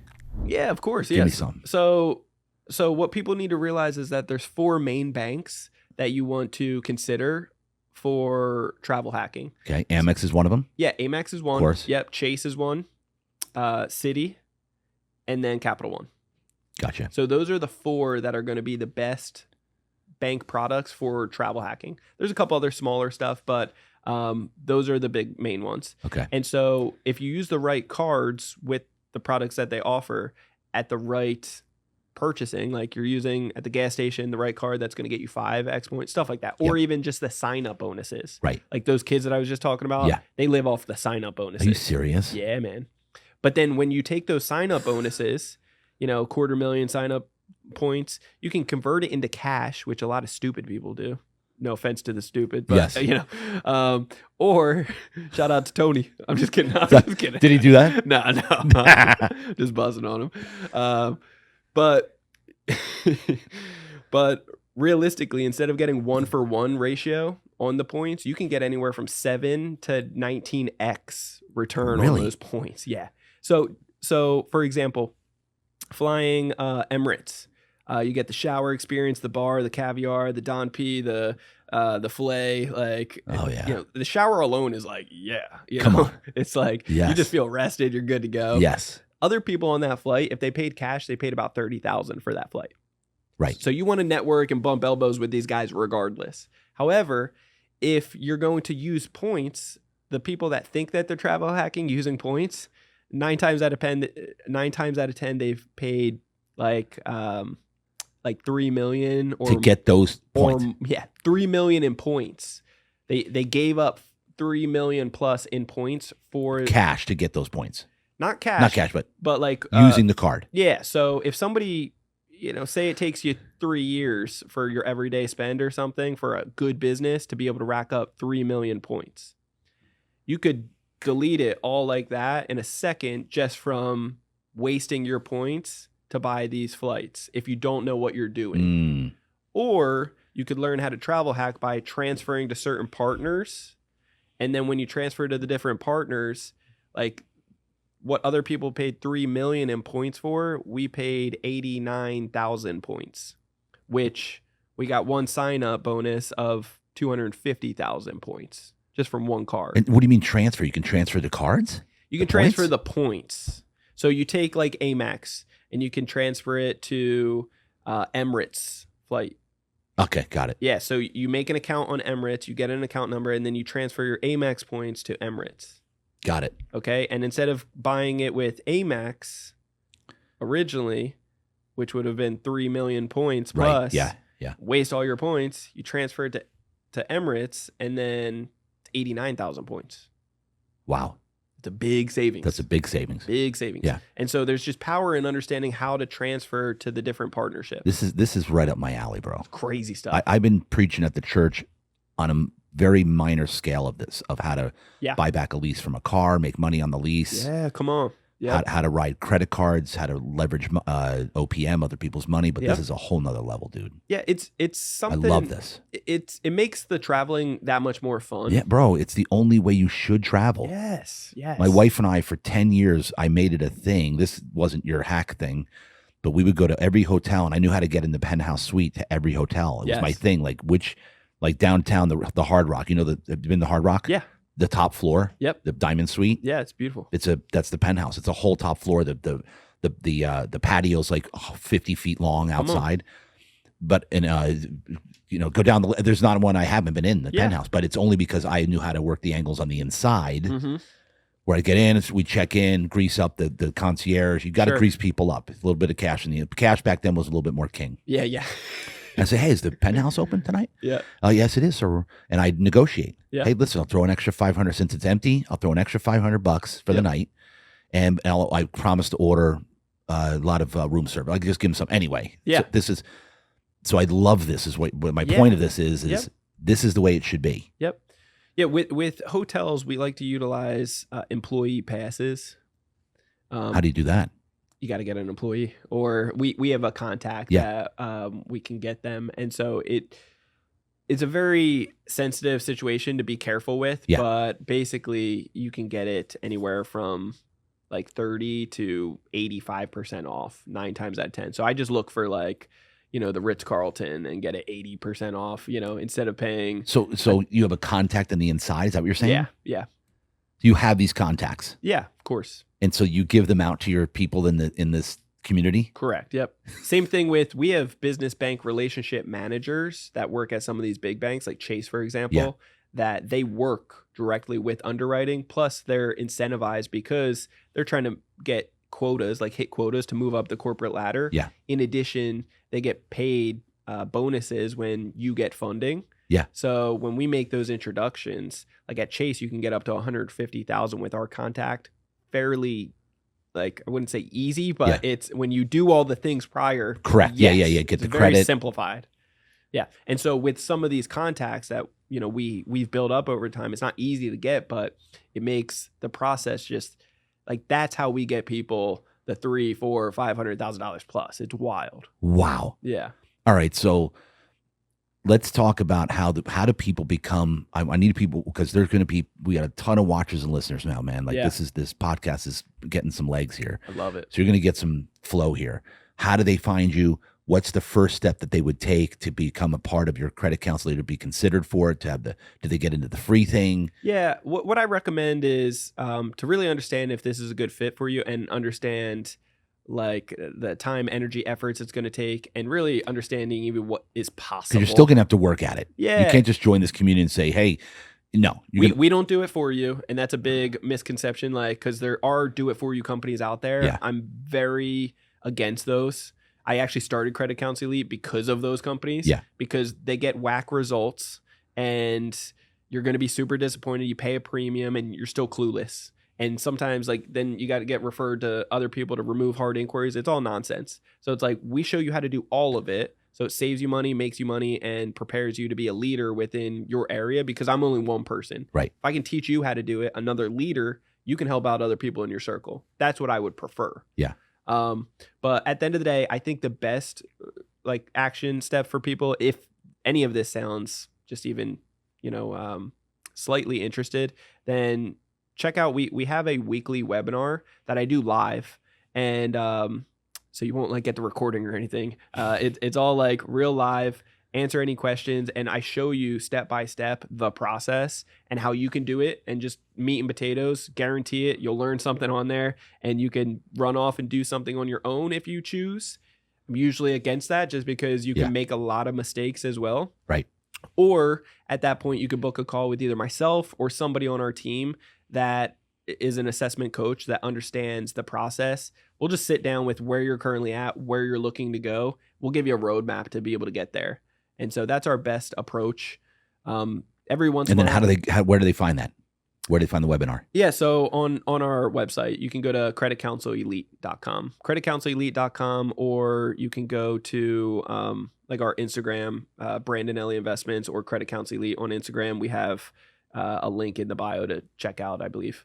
And your podcast, how often are you flowing with that? How many episode a week? Yeah, every Monday. Every Monday. Every Monday. So we talk about some tips and tricks on there as well to really break it down. So people can either do it on their own, or if you want to get the best results, not make any mistakes, and really go about this a proper way, then you can book a call with us and see if it's a good fit. Every month, we just started doing a 3-day virtual event as well, which has been awesome. We've been helping out a lot of people because we're like expanding the whole product, like the whole 90-day information into 3 full days. Wow. But we're just like pumping it in, and people are getting incredible results. So I love that piece of it. And that type of what's that information specifically in the 3-day thing? Yeah, bringing up your credit. Here's the 4 things. Yeah, so we're breaking down how the banks and lenders are judging you, how to fix your own credit, and then after that, be able to boost up the score, get to the 800 club in the 30 days. All starts there. Yeah, it's all for everybody. Everybody, whether you're in the 800 or the 300. Business owners. Yes, you want business owner financing, real estate financing. Yeah. The travel hack isn't contingent on this, is it? Or it is? It is kind of, no? No, it isn't. No. Okay. Yep. But for all this other stuff, funding, any type of funding, or if you want to start a business, you want to grow a business. Yeah. It all starts at the basics. Yes. You got to get that credit rating up. Yes. You got to understand how they're judging you. Yeah. And then be able to fix some things. If you're in the 300 club, you already know you got to fix some things. Yeah, of course. If you're in the 700s and above, it's only going to take a few minutes of your time on each bureau, which is great. After that, you have nothing holding you back. Now it's time to boost up the scores. You'll get to that 800 club in 30 days or less. And then it's all about putting these applications in the right order, anywhere from 10 to 50 plus applications. It's a lot. It's a lot. What are the applications for? Credit cards? Either credit cards, lines of credit, really any financial products that the banks offer. I'm all over this, man. Yeah. I've been winging it with credit cards. I play the credit card game really well. I thought I did. Anyway. Yeah. But I want to really take this to another level. Yeah, and it's not, you got to understand too, like you can't beat yourself up on things that you don't know. It's not being taught in school. It wasn't taught at the kitchen table. And it won't be. Yeah, it just isn't. They're going with a different agenda, right? Yeah. So when you understand how these banks and lenders are judging you like you know how to play the game, then you're setting yourself up for not winging it anymore. Right. You're playing to win. You're playing more offense. And so you can, like, it feels good knowing that I don't have to borrow money. I still borrow money from time to time to help out like mom and pops on certain real estate deals, but it's not needed. Like we have millions of credit lines. Wow. And so at any given point, that really helps out. I can sleep like a baby from that, And so on that note, you have million. So how much, you remember back you were talking about your poverty conscious mindset. Yeah. The debt thing scared you. Ooh, terrifying. How much debt do you have now? Like as far as like properties that. Yep. We have about, I think it's 8 million in debt. Yeah. Think about that. Oh yeah. Well, there's a big difference between good debt and bad Correct. debt. Yeah. And so let's go into this. Yeah. When I was in 10 grand worth of debt from the explosion from the apartment, terrifying, because I just knew it was money getting sucked out and I'm not getting anything from it. So when I used to buy marijuana, it was like money going out at first, but I knew I had this and I could make 3 times the amount off of it or more. Right. And so with real estate, I love real estate debt. If I could get more debt, come on, sign me up. That's right. Like that's my goal. Yes. Like how can I stack up as much debt as possible, and then have my life insurance pay for it at the very end. Yes. And when you structure things properly, you can do wild stuff. Wild. And so anyway, it comes down to like when you position yourself properly, it really can be a huge blessing. And so good debt versus bad debt. Yeah. Go through the basics of that. Yeah. Explain that. I talk about this a lot at the church at Pathfinders. Good. I said a quote last week: broke people are afraid of debt. Yep. The middle class are used by debt. Yep. And the wealthy use debt to generate more wealth. Couldn't be more true.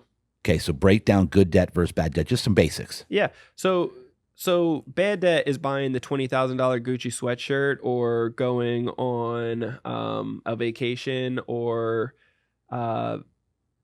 spending money that you don't have, right? Yeah. That's bad debt, right?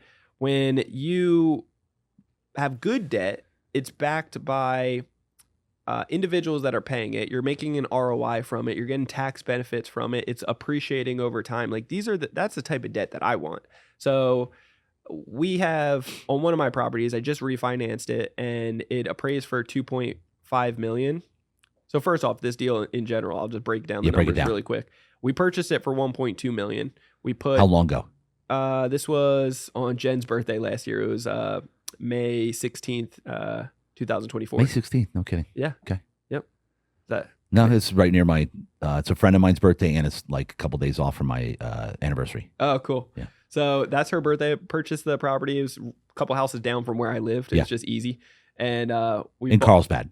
Well, it was actually in Old Town. Okay. I just moved up to Carlsbad. Okay, got it. But so purchased at 1.2, put 300,000 into it. Took 6 months.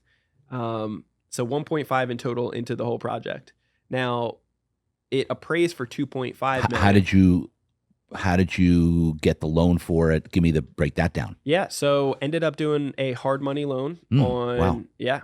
We got 8% on it. And it was, to put down a deposit. Yeah. So 20% I had to come up with. Okay. It ended up being, so 240,000. It's 254,000 is what I put in, all with credit cards. You put all credit cards on that? Yeah. 254,000 credit card, 0%. That's what it cost me. All right, hold on. And now we're getting back on this because yeah. when you do the promotional period in a credit card, they give you 0%, what, cash advance or transfer? What is it?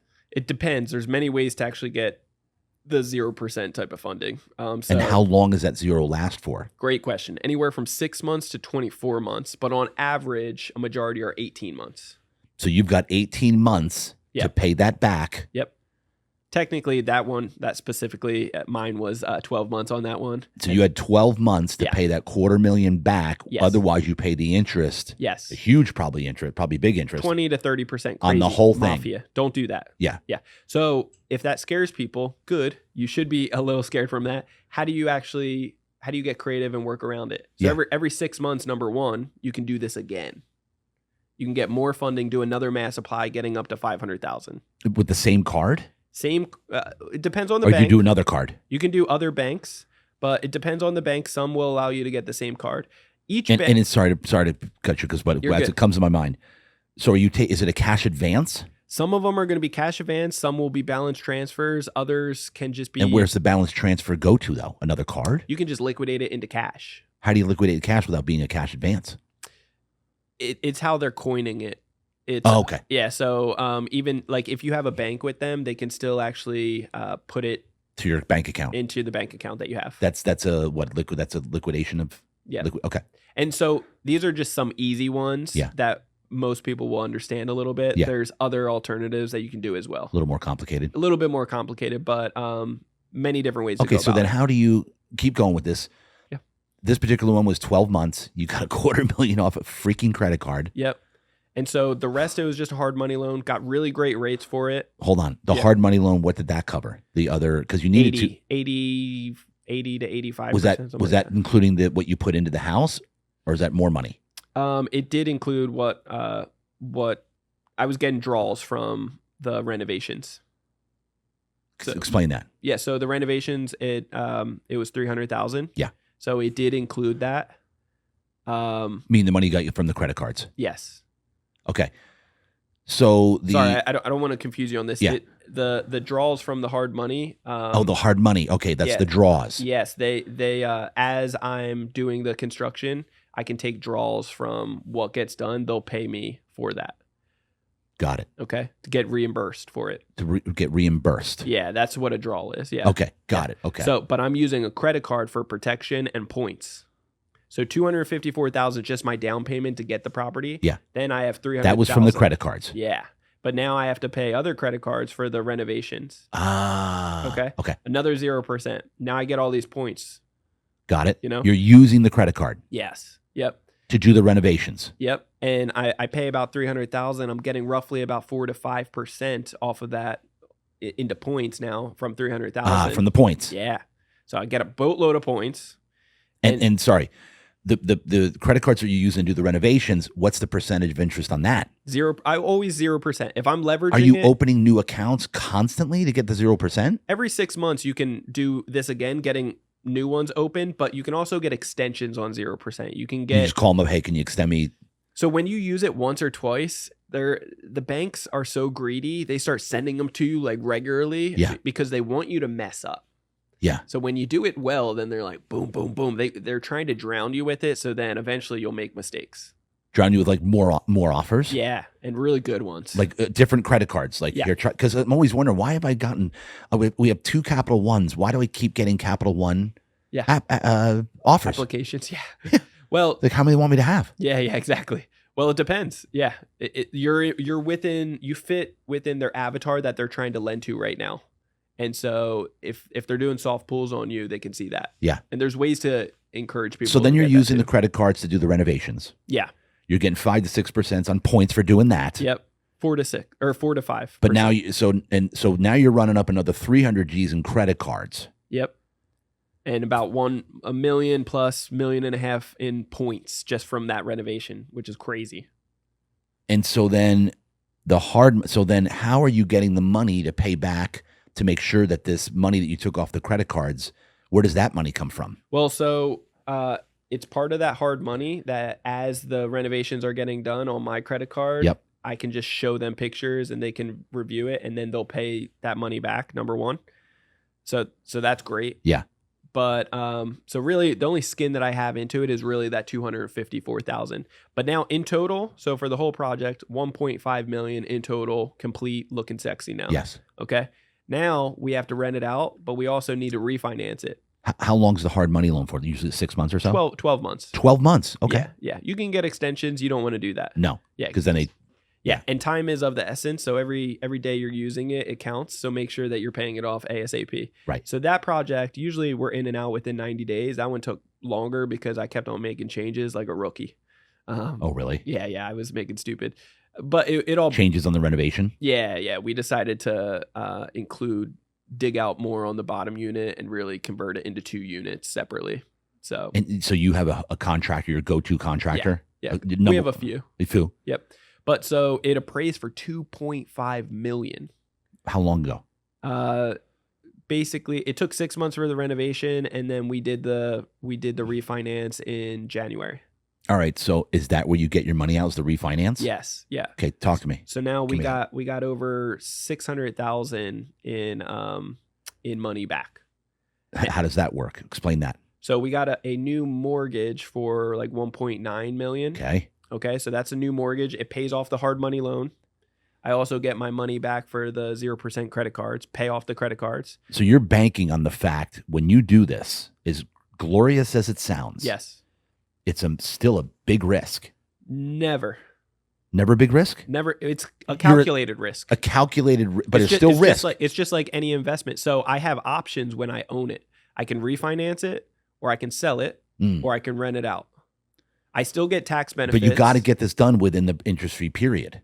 Yeah. That's where the risk is a little bit, right? To get time is of the essence. So all hard money loans for real estate, they're all within 12 months. Yeah. And it's because you would be a moron if it's taking longer than that. Yeah. Shout out to all the people that it takes longer than that. But it's no, like things happen. Things happen. And so sometimes that happens, but realistically, like I should. If you're a moron. Yeah. Tony's crying. So it's one of those situations that a lot of these projects you can be in and out within 3, 4, 5 months if you're a professional at this, And so I took a lot of rookie mistakes, all for the better. It would appraise more because of what we did, which is great. Spent more than I anticipated, took longer. All of that is you should expect as a real estate investor, And so you have 12 months, underwrite it for it's going to cost 12 months. It's going to take that long. Like expect those things. Yeah. And when you're buying a good deal, it's all about the numbers up front. If you're buying a good deal, then the numbers will always make sense at the end. So it's calculated. It's calculated. Yes. So you're going into this going, okay, I know this is 1.2 right now. I absolutely know without a question of doubt this is going to praise for a lot higher. I knew it was going to praise for at least $1 million or $2 million. I knew within it was, 12 months. Yeah. You knew it. I knew it. Yeah. So we bought it for 1.2. I sold one in the past for 1.7 million, and it was just a single family house right next to it. I have a duplex in that area, and that appraised for 2.4 million a couple years ago. I knew this one was going to, by looking at the comps, the comparables in the And area. where is this located? In Old Town. Old Town, okay. Yeah. I knew because of the location, the views, what we were doing, how good it looked. I knew it was going to appraise for at least 2 million. It appraised for 500,000 over that. Wow. So $1 million in equity we have. That's powerful stuff right Yes. there. You know, I should have probably sold it, but I was like, I love to keep things like this because now I get all my money back. Right. I'm getting a wire for 600 something thousand. No money into it. I have all this free money back I can leverage. And how does that work? Explain that process. How that when it gets when you refinance, it's appraised for a lot higher. Yeah. You get a wire for 600,000. Explain that process. Yeah. So refinances, the bank is going to lend to you whatever it appraises at, usually 70 to 85%. Depends on owner occupied, investment, stuff like that, how many units. So they tax you. The more that you're going to make, they're going to tax you on it. But because it appraised for so high, we were able to get a new mortgage at like 1.9 million. Okay. Yep. And because I only have 1.5 into it in total, right? Now this is just one mortgage paying off all the debt prior. We get all this extra money. We get the tax benefits because we're going to do a cost segregation on it. Yep. You know, some tax stuff. Yep. All the geek stuff out there. Just playing with Uncle Sam. And then now we're renting out 2 units upstairs and downstairs. Now the new mortgage is $14,000 a month. Now that's a lot. That's a big one. It's a big one. But we're renting out Airbnb upstairs, downstairs. We just collected $30,000 for just 1 month. You know, it's crazy. So even that's on top of it all, cash flowing really well so far. Very well. Yeah. So cash flows, we get tax benefits. We got all of our money back out. So no money into it, which is powerful, Yeah. right? Oh, yeah. Now it's, you know, unlimited cash on cash, right? It's good. Yeah, it's just all these benefits. And we own it, so it's going to appreciate over time. Of course. So if I believe in this area, if I believe in the market, if I believe in a couple of years it's going to keep going up, hang on to the real estate. Wow. Yeah. So you're, to this day, even though you got tons of equity, yeah, tons of cash, you're still using credit cards to purchase real estate. Yeah, we do have a bunch of cash. So full transparency, the last couple years we've been using, you know, some of our cash too. Because you said all cash offers. Yeah. So But you can still use credit card exactly and call it all cash. Of course, because it is all cash. We're liquidating the cards into cash. We send in cash. Yeah. So yeah, I mean, we diversify into many different things to put it to work. And so we definitely are moving money around for sure. Here's the thing, man. You said it, and I'll reiterate. The game is rigged for the wealthy. Mm-hmm. You just need to figure out how to play the game. Yeah. That's it. Yeah, it's the rules. You got to understand the rules. This is real life Monopoly. Like when you're playing Monopoly around the holidays or something with the friends and family at dinner table or whatever, it's like when you pass go, you're supposed to collect your $200.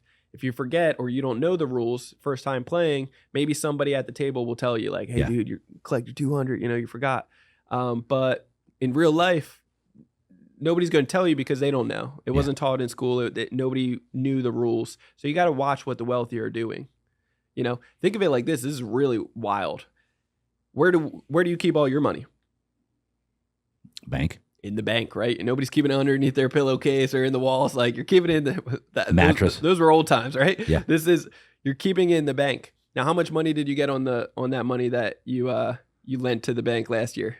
That I lent to the bank? Yeah, because at the highest, which is a beautiful one, like 4% maybe. Yeah. Like the highest. But think of it like most people realistically, instead of like a CD or a high yield savings account, most people just have it in the bank and they're getting 0.0, right? 1%. Yeah, maybe. Maybe. So all the money that we give them, and then they lend, like we give it to them basically at 0%. They lend it back out 9 times over. Nuts. 9 times over. And then they, on personal loans, auto loans, mortgages, business loans, etc. Right? back to us, you and me. And then they actually average anywhere from 500 to 3,000%. Unbelievable. It's crazy. And it's like, it's just flipping the script on the banks. Like the banks have already showed the plan that works. And keep in mind, if you understand how they need to lend to us, then you can actually start just flipping the script on them, taking advantage of what they're offering, learn these rules so that you look as a very low risk, and then just be smart with the money, smart with the investments. Yeah. You know, be intelligent and not be, you know, too crazy. So, gosh, I had a question and it dropped out of my mind here. This is, there's a guy in my podcast. I'm not going to mention the name. Yeah. But it's my most watched podcast in history because he was saying certain things about how the game's rigged. One of the things that he has discovered is that banks are actually committing fraud when they lend us money. It's actual fraud. It's in the fine print. Okay. It's fraud. Yeah. So you can actually get debt discharged legally. Yeah. Have you heard this? I have. Yeah. So there's a whole thing around it. I love it. Like what you do for your community. Yeah. Yeah. There's another community out there that's teaching people how to get this stuff. I'm talking about cars and houses and. Yes, I've heard of this community. Okay. Yeah. Yeah, we'll keep it there. Yeah, it's pretty cool, man. Fascinating. I haven't gone too much down that rabbit hole to really understand, acknowledge, and get educated on it. I believe it though. Yeah. I wouldn't be totally It's all fraud. shocked. Like we're all born with a credit line ourselves, yeah. each person, and they're using our credit line since we were born. Yep. I've heard this. Yeah. And if you dig deep in research, it's actually all over. You can find this information. It's wild. You can look up a certain thing, and I'm going to find it out now with your social security card and see how much has been used of your credit in your life. Like that other people, and this isn't like identity fraud. Yeah. This is just the government that's been using you as a credit line. Holy cow. Because of your birthright. Wow. I'm not kidding you. Wow. Yeah. So, and after this, I'll give you which one it was. Come on, baby. And you can, it's nuts. Crazy. Yeah. Yeah. Crazy. All right. So we're 2 hours in. Are we 2 hours Yes. On the number. Yeah. This is good, dude. We can go all day here. So I feel it. Yeah. So give me, let's lead, because you've already hit some incredible stuff. And it's actually to irritate people, because I'm a little irritated right now. Yeah. Because I'm missing out on this. Yeah. That I'm not working the system. Yep. And I'm out here scratching, clawing. Anyway, and I'm even at a level where I'm educating people at the church on how to leverage debt. Yeah. Like that's where I'm at. And I'm actually irritated now because I'm not doing it higher level. I respect it. Yeah, I get it. You know what I'm saying? Yep. All right. So again, they go to your website, start with the webinar. Yeah. That's good. Yeah, the webinar is going to break down the meat and potatoes. It's 1 hour long, and you can ask any questions at the end as well. So I'm going to throw so much knowledge at you, meat and potatoes, but also like real live testimonies of how this works, how it's worked in our lives as well, and how you can implement it. After that, it should stir up a lot of conversations so that you can have some questions to ask us. And then you could book a one-on-one call with either myself or somebody on our team to see if it's a good fit and to get all of your questions answered. Okay. And then there's a lot. If it's a good fit, which area of your process or your company or programs is right for them? Yeah, for the average person, either that really wants to do this, not screw around, we have anywhere from like a $5,000 to a $15,000 product that is probably like the meat and potatoes that's going to help them out the most. This is where they'll get the support with a one-on-one coach. There's a couple assessment coaches, and how many people you got on your team that help do this? We got 29. Wow, it's aggressive. Holy cow! How did you get them? How did you find them? How'd you get them? I mean, just slow. Is a guy from Awaken named John a part of this? John, the credit guy or credit. What's his name? No, never mind. Yeah. Are you going to Awaken? Yeah. Which one do you go to? I go to Bressie. Oh, that's right. You switched because you used to go to. Yeah, I switched, man. Yeah, you're a traitor. Yeah. Okay. Anyway, no, man, I miss Pastor John and all the pastors here. These guys are. When awesome. did you get back in touch with Awaken? Because you went away from God. Not with Awaken, with God. When did you really come back? Yeah, what's really wild and crazy is back in 2015, right when Jen and I started getting together, and right as we started doing the real estate stuff, we actually jumped into a mentorship right away. It was our first mentorship, and we did it together. It was wild. But this mentor, down the road, he ended up being like corrupt and wild stuff. But we learned a lot of good things, and he actually got us going to church. He would go to church, not to Awaken, not to awaken, to clarify. Yeah. It was another church that kind of just accepted a little bit more sin going on regularly. Which at the time it was like perfect for us. We got baptized there, and just like Jen was crying the first like 4 Sundays, just like melting. Yeah, and so we were on to something again, and like it felt good. Over time, when we were getting closer into the Bible, and just like, it's great for the sinning aspect at first, like welcome the sinners, but now we got to get off the sinning and not actively doing it just because, God died for our sins. We acknowledge it. We should get off that path. You know? Yeah. And so I got invited to go to men's prayer, and I went to that for about 6 months. Who invited you there? My mentor at the time. Oh, actually. really? He just told me like, hey, a lot of good businessmen and like good people there. You should go check it out. Because I wanted to just get around more guys and like, get more better influence. Yeah. And so I went there for 6 months. After that mentor kind of crazy, and the other church, we just started feeling we should check out somewhere else. I decided like, hey babe, let's go check out a service here. And she was a little hesitant at first because a lot of good looking people at our church, right? But so much. Normally at church people are ugly. Yeah, a little ugly out there, a little hesitant. A little hesitant. Yeah. It's like, well, got no competition here. We good. But it's one of those situations that we got hit with the Holy Spirit just coming into the building, and in so many different ways, tremendous breakthroughs, great mentors, and yeah, we found Awaken as our home. So we've been there for 6+ years. Oh, really? So before COVID, like right before COVID? Maybe even a little bit before that. I was serving on the finance team, and she was on before COVID. Yeah. So yeah, maybe 2019 or 18, something like that. Wow. Yeah. And how long ago did you move to Brescia? Just moved about like a month and a half, 2 months ago. Nice. Yeah. It's awesome. And real quick. Please. What do you advise for people if they're going to do they right now, San Diego house prices are absurd. Sure. Do you advise owning your own, your living resident, or do you start with an investment to cash flow and then any advice there? Great question. It's an open-ended question a little bit because there's many different ways to go about it. What I would say is if you're terrified of the prices right now, buy. Like, I know people are terrified of it. They're sitting on the sidelines. Statistically, it shows like 70% of America is just sitting on the sidelines waiting. Right now. Don't be that person. Is that right now? Yeah, right now. You should be jumping in because there's so many people that can't afford it or terrified or thinking there's going to be a crash. What I would tell you is buy it now with the interest rates high. If you can still cash flow, if you can still, right now's the time. What if it's your own residence? Great. Okay. What I believe will take place is interest rates have to come down eventually. They have to, or else like the economy is it's gonna be way worse. Yeah. If they don't. But when they do, you're going to be able to refinance and it's going to be a heck of a lot more affordable. Yeah. If it doesn't, you lock in a rate right now, you're saving money. Like you're protecting yourself. It's not out of reach. If you can make it now, you're going to be set up.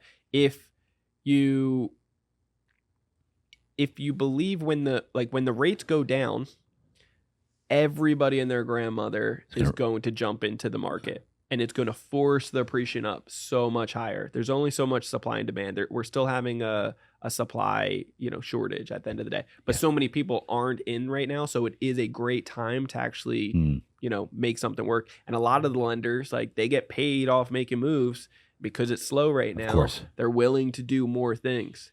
Banks are still lending out a ton of money. So be intelligent with that stuff. Negotiate on these deals. Get some good deals. I'm helping some of my friends get some good deals right now, and it's like I'm so excited, Wow. This is the time to do it. Wow. Yeah. All right, let's land the plane here. Give me best advice or maybe most pivotal turning moment of your entire life that a piece of advice you got or something that changed. I know you've already mentioned a couple things that have changed your life. Mm-hmm. But best piece of advice that you've either gotten or that you could give to people, it's just about navigating life and the way things are, especially with the credit stuff going on. Yeah. So that one saying that I always live by is when there's a will, there's a way. I think if you just if you're determined to succeed, I think you will. Having that proper mindset though, because it's not going to be easy. It's never as easy as you think. It's always, there's like, the enemy is always going to come in and try to throw some things at it. It's just one of those pieces of it. Yep. Otherwise, everybody and their grandmother would be successful, Oh yeah. So whatever your definition of success is, right? So understand, if you want something, dial it in and give it your all, and not jumping around so much, like focus on one thing. I'm so blessed that I found, something that was passionate to me, and then also it turned into purpose. And I actually, I get so much more fulfilled helping out other people do what changed my life and seeing it change their life without all the headache, without losing the 9 banks that I lost and millions of dollars in lines from trial and error of making mistakes, that I didn't talk about. Like things like that. Like, you don't want to go through all the dumb things that I did. You can learn from some of my stuff. And that's where paying for mentorship and guidance, like, you're taking the elevator approach. Yeah. And that's why I love mentorship. I love, because you're buying to get your way into a high level room where other people paid the same price, and also you're just networking with other people, badasses that want it. So don't ever be scared of investing in yourself, because I truly feel like it separates. There's levels to everything. 100%. And you want to get to the top of the top, and you want to see how different it may be or may not be, but also you're connecting with high level individuals. So just better mindsets, come from the same backgrounds, like yep, good people. And that's, I think there's power behind that. 100%, man. And been hearing a lot about like this lately, this concept of, if you work really, really, really hard at your job, you can make a living. But if you work really, really hard on yourself, and that includes investing in yourself, you're not only financially, but you're mentally, you're physically, you can make a fortune. Oh yeah. Come on. And I'm going to end with this. I have never done this before, but for some reason I want to, because I want you to finish this interview talking about how much Jennifer has impacted your life in a positive way. Come on. Because you were on I think we're similar, because my original savior is my wife. Yeah. Yeah. She got me from PB. Yeah. Saved me from a life of, it was very similar entrepreneurship things going on. I had a blackjack game. I ran a sports book in PB in the 90s. Let's go. I also did the weed thing, sold that, not as much as you, but anyway, the point is that without my wife magically coming into it, God sending me an angel, sure. Yeah, I'm not sure it wouldn't have been good. So talk to me. I want you. I don't know why, but I felt compelled. Yeah, man. For you to finish on giving Jen a shout out here, because I can tell how much she means to you and what a difference she's made.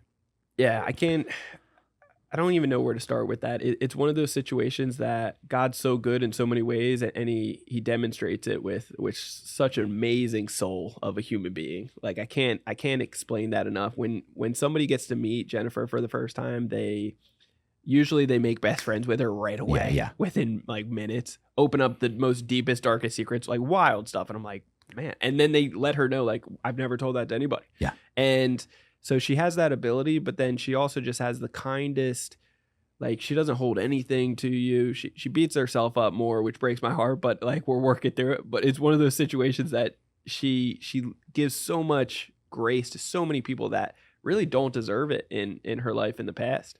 I don't think. I'm more of the tough guy, And so God has worked with her in so many different ways to be such a blessing. She stepped up and she really almost parents her little brothers and everything, takes care of them, school, all the things, so we financially help out with certain things with that, but also just like her going above and beyond to make sure that her little brothers are set up for success.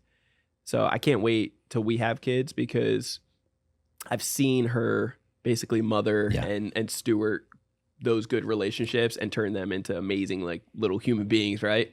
And so she's the brains of the operation, but she's really talented on making things look sexy for us. So she kind of has to be forced in that place. I love it. And then so I'm very blessed to have her. I think it makes it work so much better, us working as a team within the business. I couldn't be more happier with it. Would you be where you are today without her? Heck no. No, man. No. Would you be the man you are today without her in your life? No, she definitely helps. Her and God basically pouring into me has been, she's definitely like the definition of that cheerleader to guide me and support me. Yeah.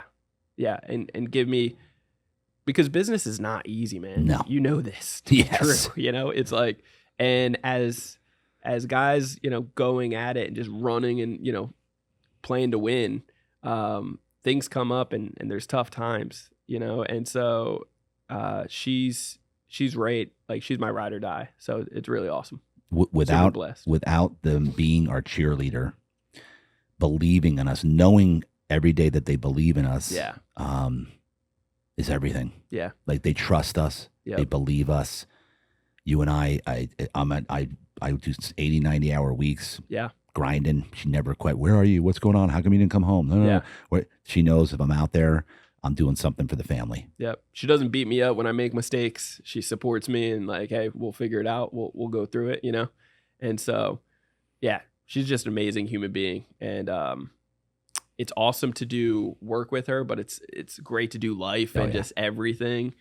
And so, super grateful. Let's put a dinner on the calendar. Let's go out to a nice... Dude, I would love that. Let's go, bro. Heck yeah. That's our thing. We've worked entrepreneurs for 20, 40 years.